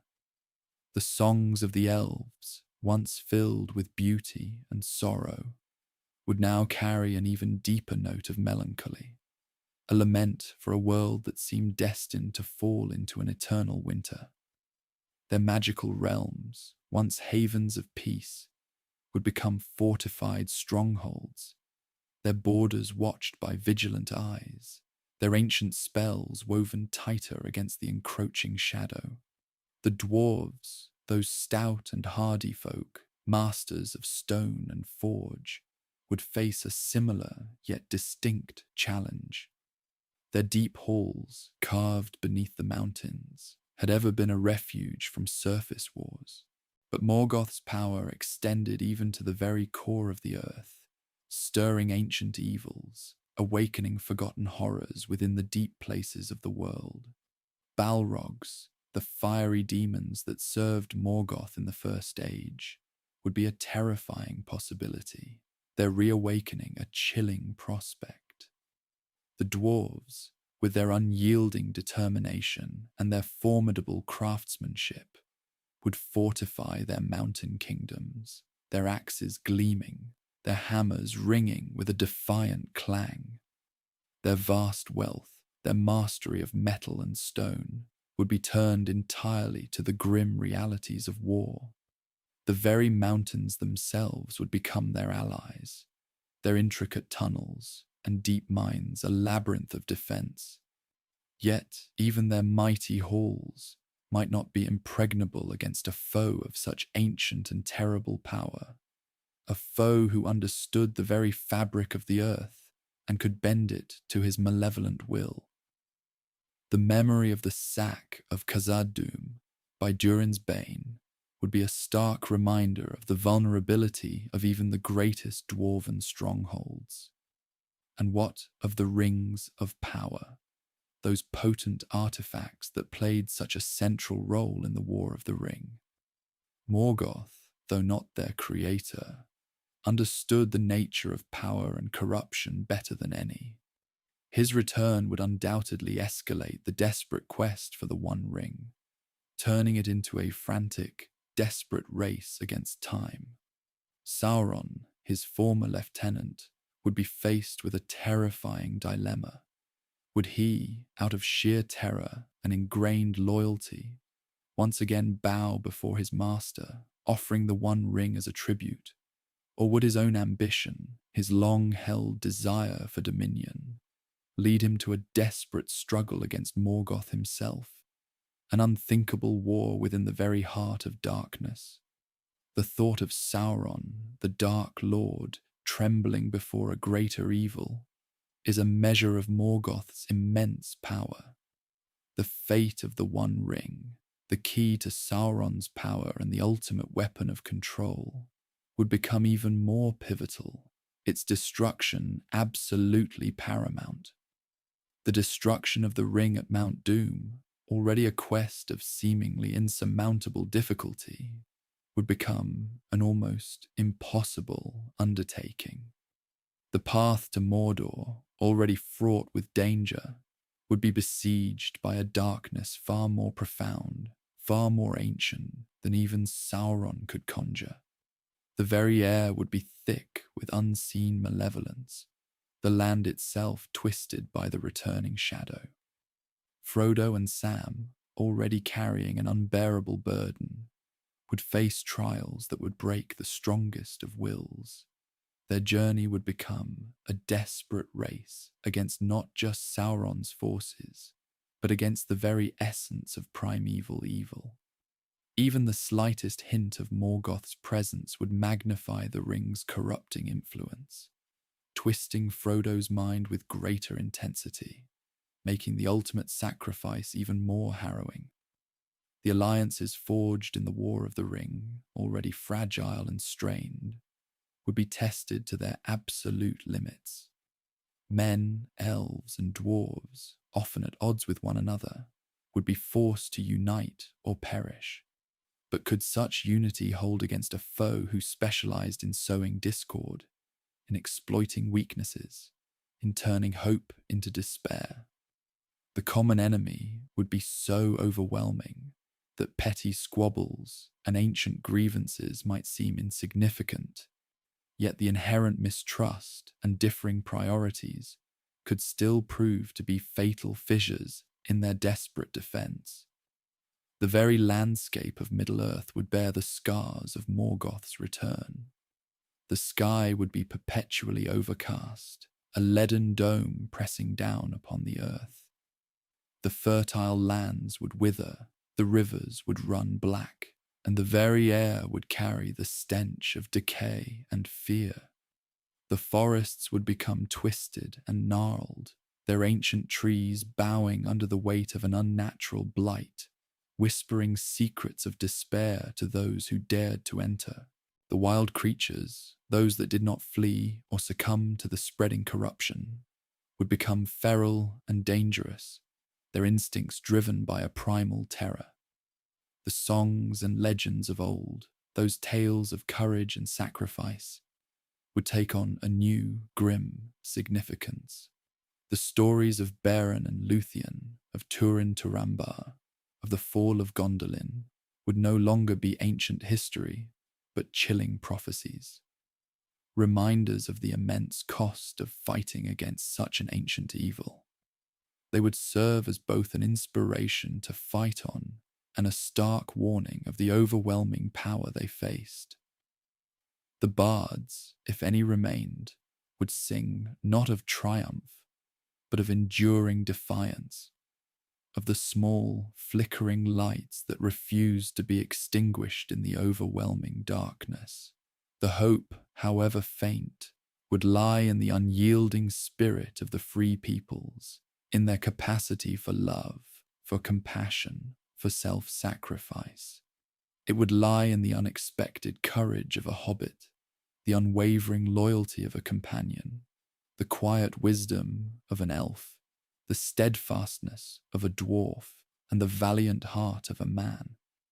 These small, seemingly insignificant virtues would be the true weapons against Morgoth's overarching evil, for they represent the very essence of what he sought to destroy, creation itself in all its beauty and diversity. For in the final analysis, Morgoth's true aim was not merely conquest, but annihilation, the erasure of all that was good and beautiful, leaving behind only a desolate void shaped by his own discordant will. The ultimate question would not be whether they could defeat him utterly, but whether they could preserve enough of the light to ensure that hope, however small, might one day return to Middle-earth. The struggle would be a testament to the enduring power of creation against destruction, of harmony against discord, of life against the ultimate shadow.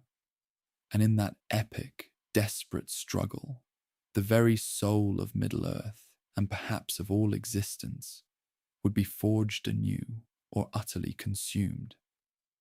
The ramifications of such a return, indeed, would ripple through every corner of existence, tudding the very fabric of reality that Ilúvatar had woven. The Valar, those mighty spirits who had once cast Morgoth into the void, would surely feel the tremor of his resurgence, a cold dread seeping even into the blessed realms of Valinor. Their long peace, their vigilance over the lands untouched by his former malice, would be shattered. The question would then arise, would they intervene once more? Would Mandos, whose pronouncements are unyielding, permit this trespass upon his decree? Or would they, having learned from the bitter lessons of the First Age, choose a different path, perhaps empowering others or offering subtle guidance rather than direct, overwhelming force that might shatter Middle-earth in the process? The memory of the War of Wrath, a cataclysm that reshaped continents, would weigh heavily upon their hearts, a stark reminder of the devastating cost of their direct involvement. And what of the Istari, those emissaries sent to guide and not to dominate? Gandalf, already stretched to his limits battling Sauron, would face a foe beyond even his immense powers. His wisdom, his courage, his unwavering spirit, while vital against a servant, would be but a flickering candle against the ancient, all-consuming flame of the true Dark Lord. Radagast, perhaps, would feel the deepest anguish, his connection to the natural world, making him acutely aware of the creeping corruption that would poison every root and stone. Saruman, if he were still alive and free, would almost certainly succumb entirely, his lust for power twisting into a desperate desire to serve Morgoth, hoping to gain some small measure of authority in the new darkened world. His betrayal of the White Council would seem a mere prelude, a whisper before the roar. The very concept of free will, so cherished by Ilúvatar and gifted to the children, would be under its greatest assault. Morgoth's desire was not merely to rule, but to utterly dominate, to force all life to conform to his singular, twisted vision. There would be no room for individual thought, no beauty unsullied by his touch, no song unsung in his praise. The hobbits, with their simple lives and love for peace, would find their shire an early target for desecration, not because of its strategic importance, but because it represented everything Morgoth abhorred: unadorned joy, natural growth, and an unassuming contentment. Their hearths would be extinguished, their burrows collapsed, their very way of life systematically dismantled. The elves, those ancient beings who had witnessed the First Age and borne its scars, would be faced with a despair perhaps even deeper than that which propelled them to the Grey Havens. Their long memory would be a curse, reminding them of the endless wars, the fallen cities, the uncounted dead. Many might choose to depart Middle-earth entirely, seeing the return of their ancient foe as a sign that the time of the elves was truly over, a final, unanswerable call back to the west. Yet others, particularly those of the Noldor who had defied the valor in their pursuit of Morgoth, would feel a resurgence of their ancient oath, a grim determination to face him once more, even unto their own destruction. Legolas and his kin of Mirkwood would fight with a renewed ferocity, protecting their forests with a desperation born of ancient remembrance. The dwarves, with their deep delves and unyielding resilience, might find themselves uniquely positioned to resist, at least for a time. Their mountain halls, built with strength and cunning, would become fortresses of desperate hope. Yet even their stone would not be proof against the creeping despair, for the earth itself would cry out under Morgoth's influence. The fires of the deep, which fuel their forges and warm their halls, might become corrupted, twisting the precious metals and jewels they so treasured into instruments of malice. Gimli, with his staunch loyalty and battle-hardened spirit, would stand as a bulwark, but the weight of ages of conflict and loss would surely press down upon his heart. And men, ever the most susceptible to shadow, yet also capable of the greatest heroism, would find their kingdoms crumbling.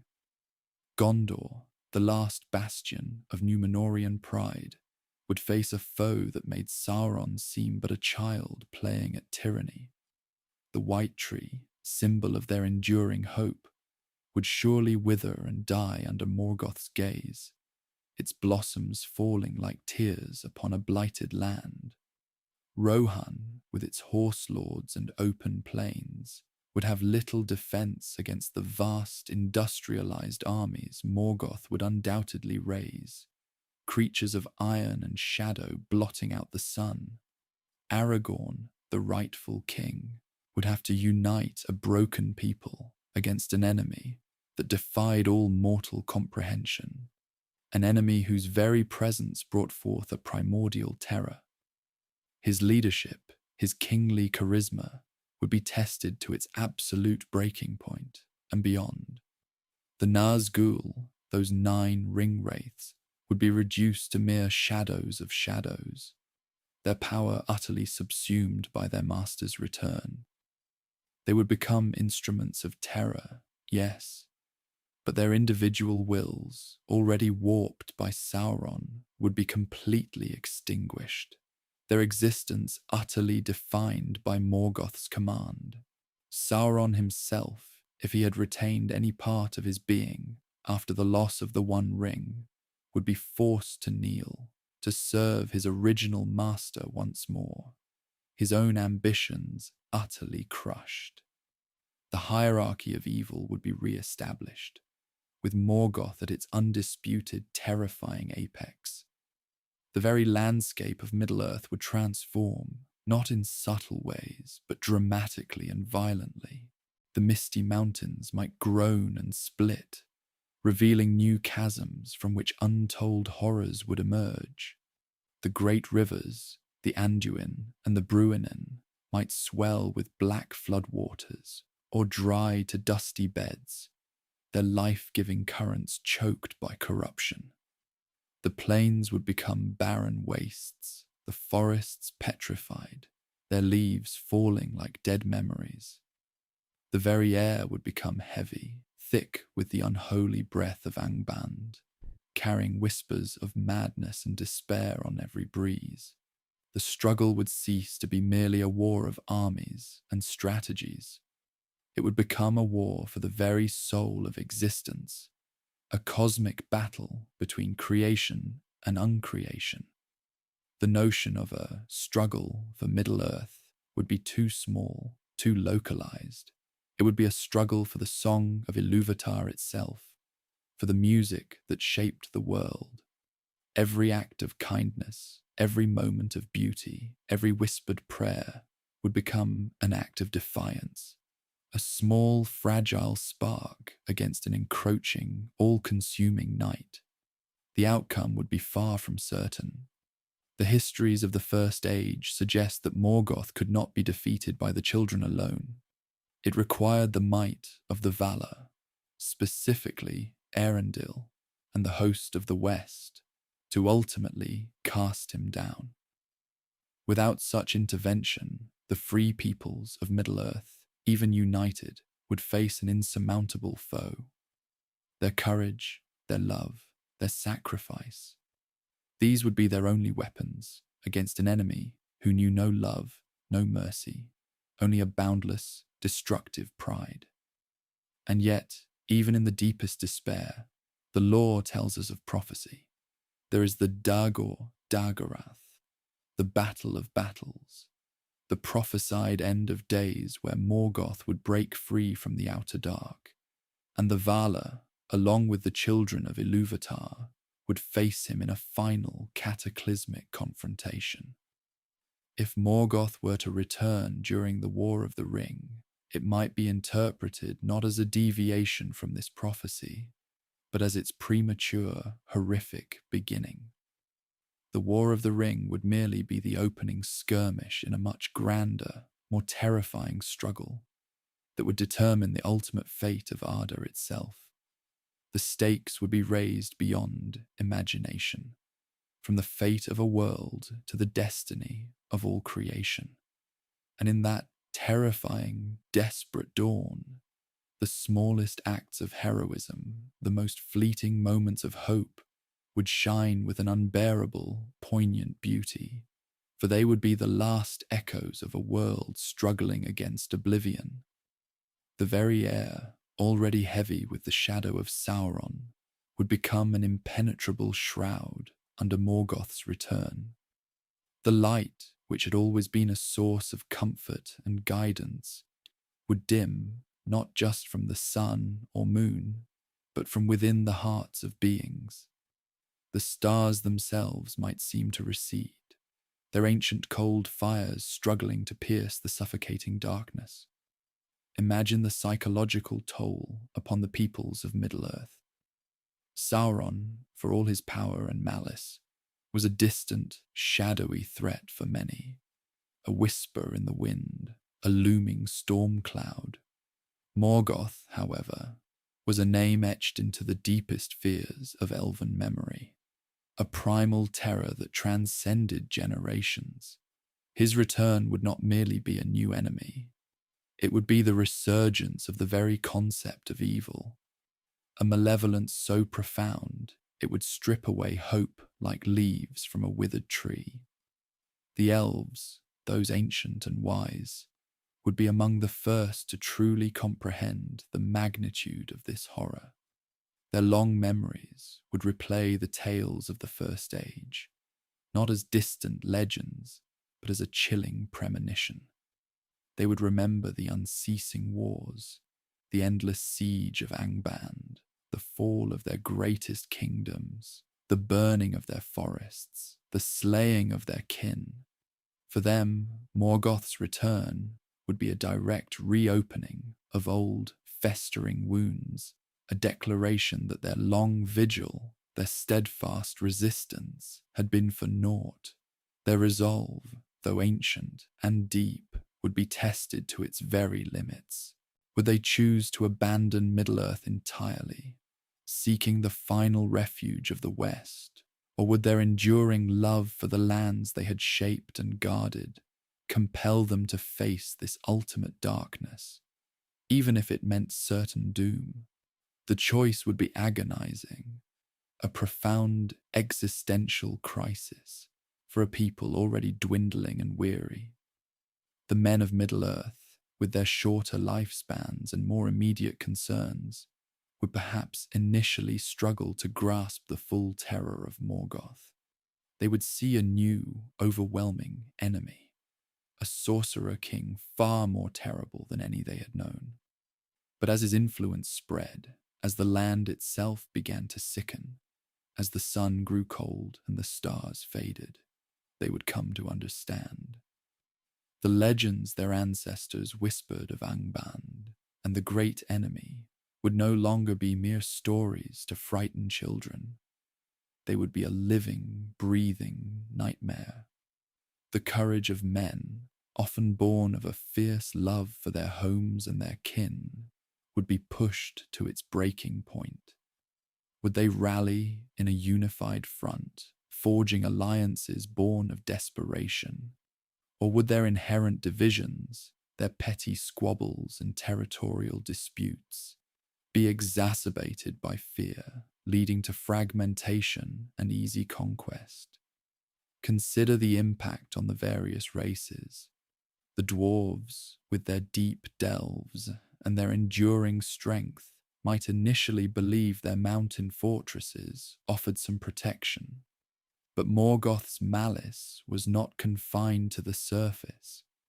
He could command or corrupt forces that could burrow and shatter stone, unleash subterranean fires, or simply starve them within their halls. Their ancient animosity towards the orcs, already fueled by centuries of conflict, would intensify. For the orcs would be mere puppets in Morgoth's grander scheme, a disposable army of darkness. The Ents, the ancient shepherds of the trees, would feel the blight in their very roots, a profound sorrow and rage stirring within their slow, deliberate hearts.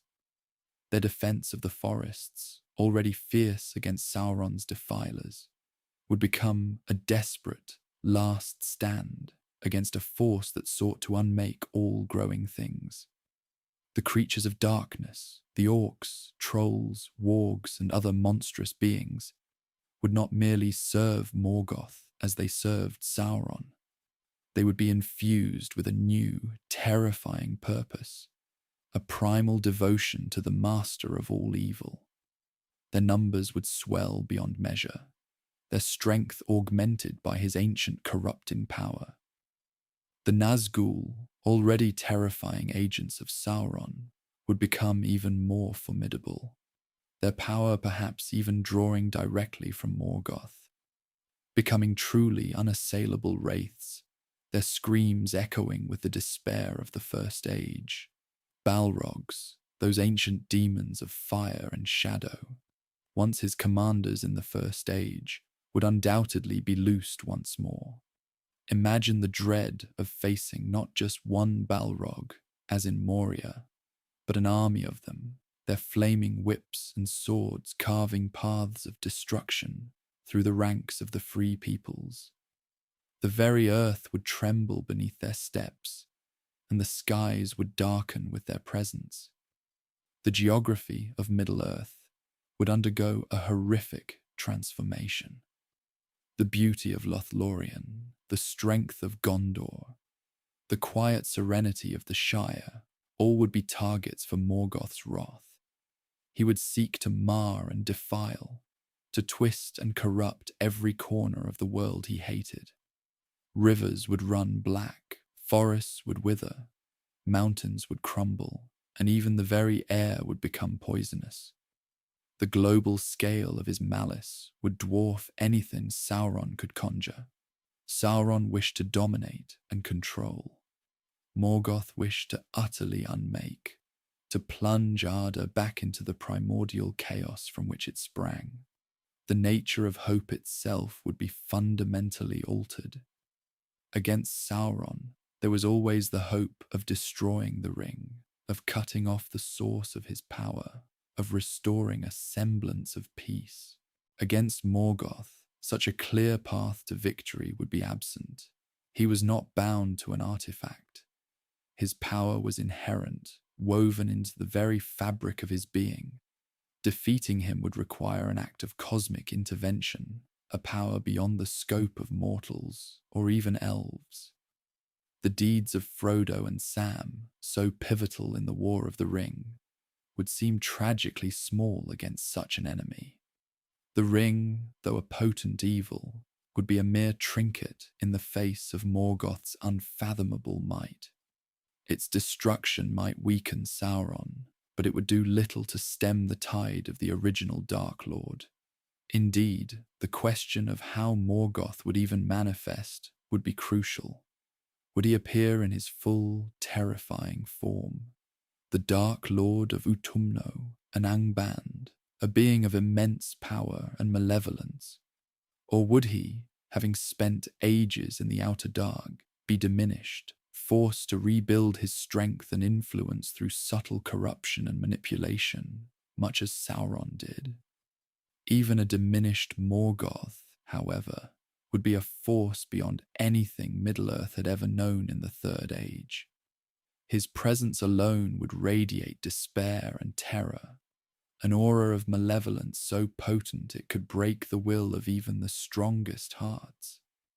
The alliances forged against Sauron would likely crumble or be stretched to their absolute breaking point. The elves, seeing the return of their ancient foe, might be overcome by a profound weariness, a sense of predestined doom, leading to a mass exodus to the west, leaving Middle-earth to its fate. The men, without the unifying hope of restoring a king to Gondor, or defeating a tangible evil, might descend into chaos, fighting amongst themselves for survival, or succumbing to the temptation of serving the overwhelming darkness. The dwarves, isolated in their mountains, might simply close their gates, hoping to weather the storm in their deep halls, only to find the darkness seeping in through every crack and fissure. The very concept of a fellowship would be tested beyond imagination. The journey to destroy the ring was perilous, but it was a journey with a clear goal and a sense of purpose. Against Morgoth, the goals would become muddled, the path unclear, the hope of ultimate victory almost non-existent. What would victory even look like against such a foe? Imprisonment again. A final, definitive defeat that the First Age demonstrated was beyond the power of the children of Ilúvatar. The return of Morgoth would not merely accelerate the War of the Ring. It would utterly transform it into a struggle on a cosmic scale, echoing the primordial battles of creation itself. The faint echoes of the music of the Ainur, still heard in the beauty and wonder of Arda, would be drowned out by the discordant shrieks of Morgoth's destructive melody. The survival of Middle-earth, and perhaps even the entirety of Arda, would hinge on an intervention from beyond its borders, a desperate plea to the valor or a miracle of divine proportion. Without such an intervention, the world would assuredly fall into an endless, unholy night, a realm of utter desolation and despair, a testament to the triumph of uncreation over all that is good and beautiful. The War of the Ring, in this dark hypothetical, would become but a footnote, a small, brief prelude to the final, horrifying chapter of Arda's existence. And in the silence that would follow, Only the hollow sound of Morgoth's laughter would echo across the barren wastes, the ultimate victor in a struggle that consumed everything. The very air would grow heavy, suffocating, as his presence expanded, a palpable dread that would seep into the very stones of the world. Imagine the reaction of those who had lived through the First Age, or whose ancestors had passed down the tales of that terrible era. Elrond, with his ancient wisdom, would recognize the signature of true evil, a cold despair that even Sauron could not replicate. Galadriel, who had witnessed the destruction of the two trees and the flight of the Noldor, would feel a chill that reached into her very soul, a memory of a pain so profound it had shaped her entire existence. Their hope, even the flicker that remained in their weary hearts, would be severely tested, perhaps even extinguished entirely.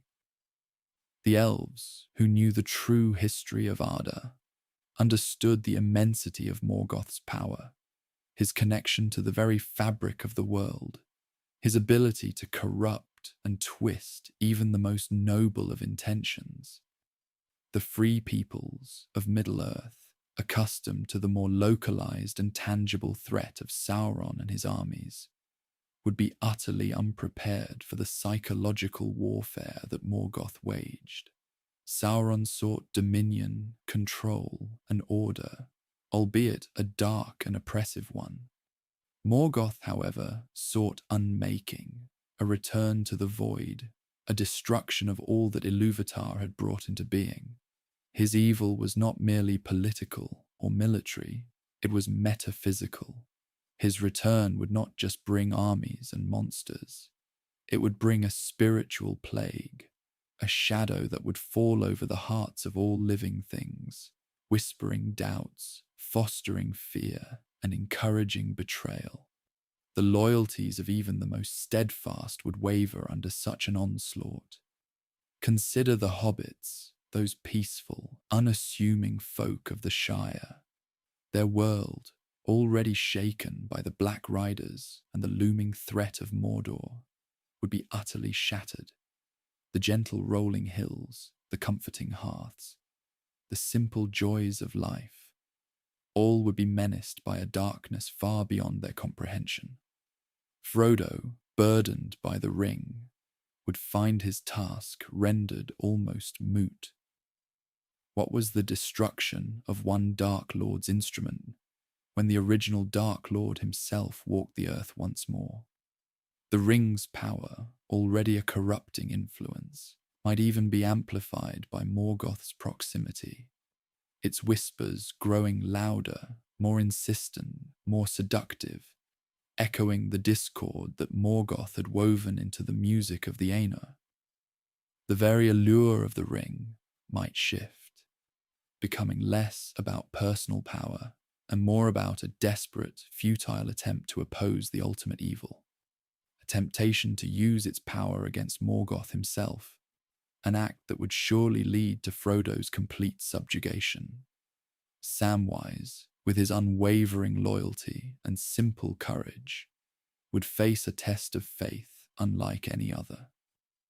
His hope, rooted in the goodness of the Shire and the love for his master, would be assailed by an evil so ancient and pervasive that it would threaten to consume everything he held dear.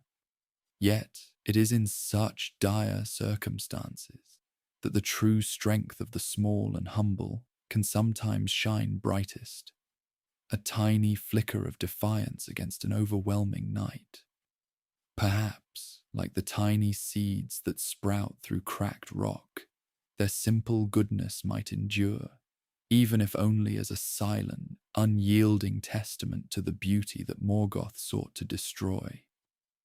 Aragorn, the heir of Isildur, would find his claim to the throne of Gondor, and his destiny as king overshadowed by a far grander, more terrifying struggle. His leadership, so crucial in uniting the men of the West against Sauron, would be put to the ultimate test. How does one rally an army against a foe that embodies chaos and despair. The very idea of kingship, of restoring order and justice, would seem a quaint, almost irrelevant pursuit in the face of such primordial evil. His courage, his lineage, his very purpose would be challenged to its core. Would the men of the West even follow him against such an enemy? Or would the ancient fears resurface, the memories of the wars of the First Age, where even the mightiest heroes and the greatest armies eventually fell before Morgoth's wrath? Gandalf, the Astari, sent to aid the free peoples, would find his mission transformed from guidance and encouragement to a desperate, perhaps even futile, last stand. His powers, formidable against Sauron, would be but a fraction of what was needed to confront Morgoth directly. He is, after all, a Maya, a spirit of lesser power than Morgoth, who was the mightiest of the Ainur, save for Ilúvatar himself. His role might shift to one of spiritual fortification, of maintaining hope where none could realistically exist, of delaying the inevitable, or perhaps of facilitating a final exodus to the Undying Lands for those who could still be saved.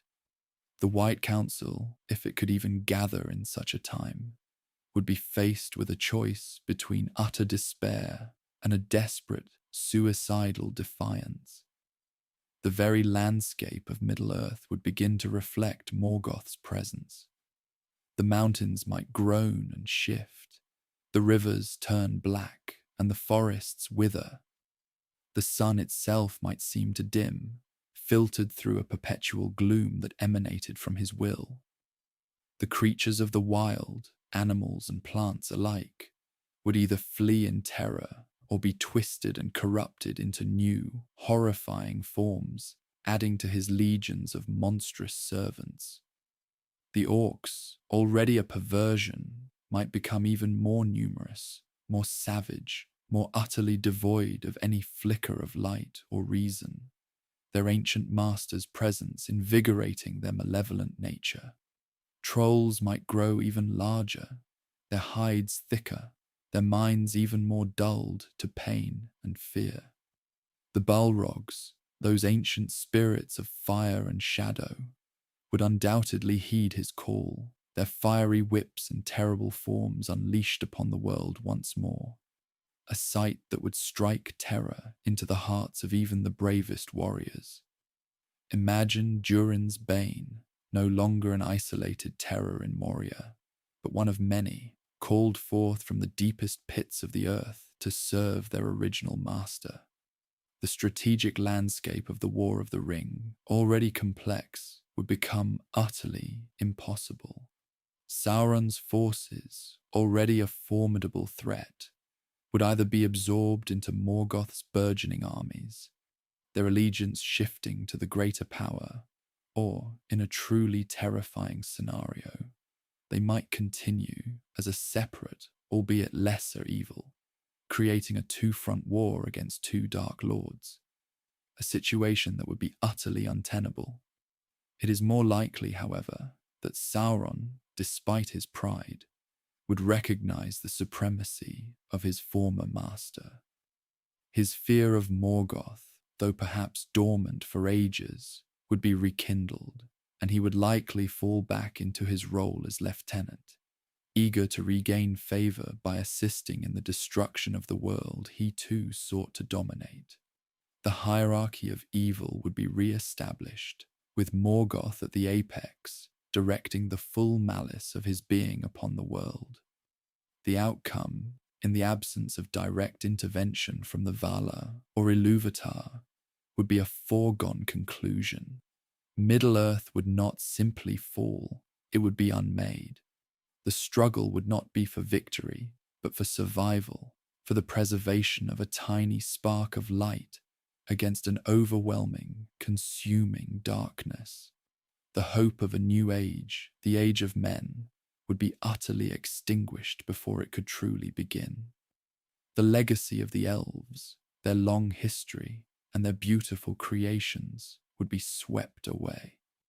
The sturdy halls of the dwarves would become tombs, filled with the echoes of their final, desperate stand. The very concept of free will, a precious gift from Ilúvatar, would be challenged by Morgoth's pervasive influence. He sought to bend all wills to his own, to dominate and corrupt. Under his shadow, even the thoughts and desires of individuals might be subtly twisted, their resolve undermined, their capacity for good eroded. It would be a slow, insidious poisoning of the spirit, more terrifying than any physical wound. In this horrifying hypothetical, the tale of the War of the Ring would indeed be a mere footnote, swallowed by a far more ancient and terrible narrative, the final act of Morgoth's war against creation itself, the faint echoes of the music of the Ainur, that beautiful melody of creation, would be irrevocably silenced, replaced by the discordant, destructive cacophony of Morgoth's triumph. The world, Arda, would become a desolate monument to his victory, a barren wasteland devoid of beauty, hope, or life, a void where only his cold laughter would resonate through the eternal night. This is the grim reality of Morgoth's return, a shadow so vast and ancient it would consume all lesser darkness and all light in its wake.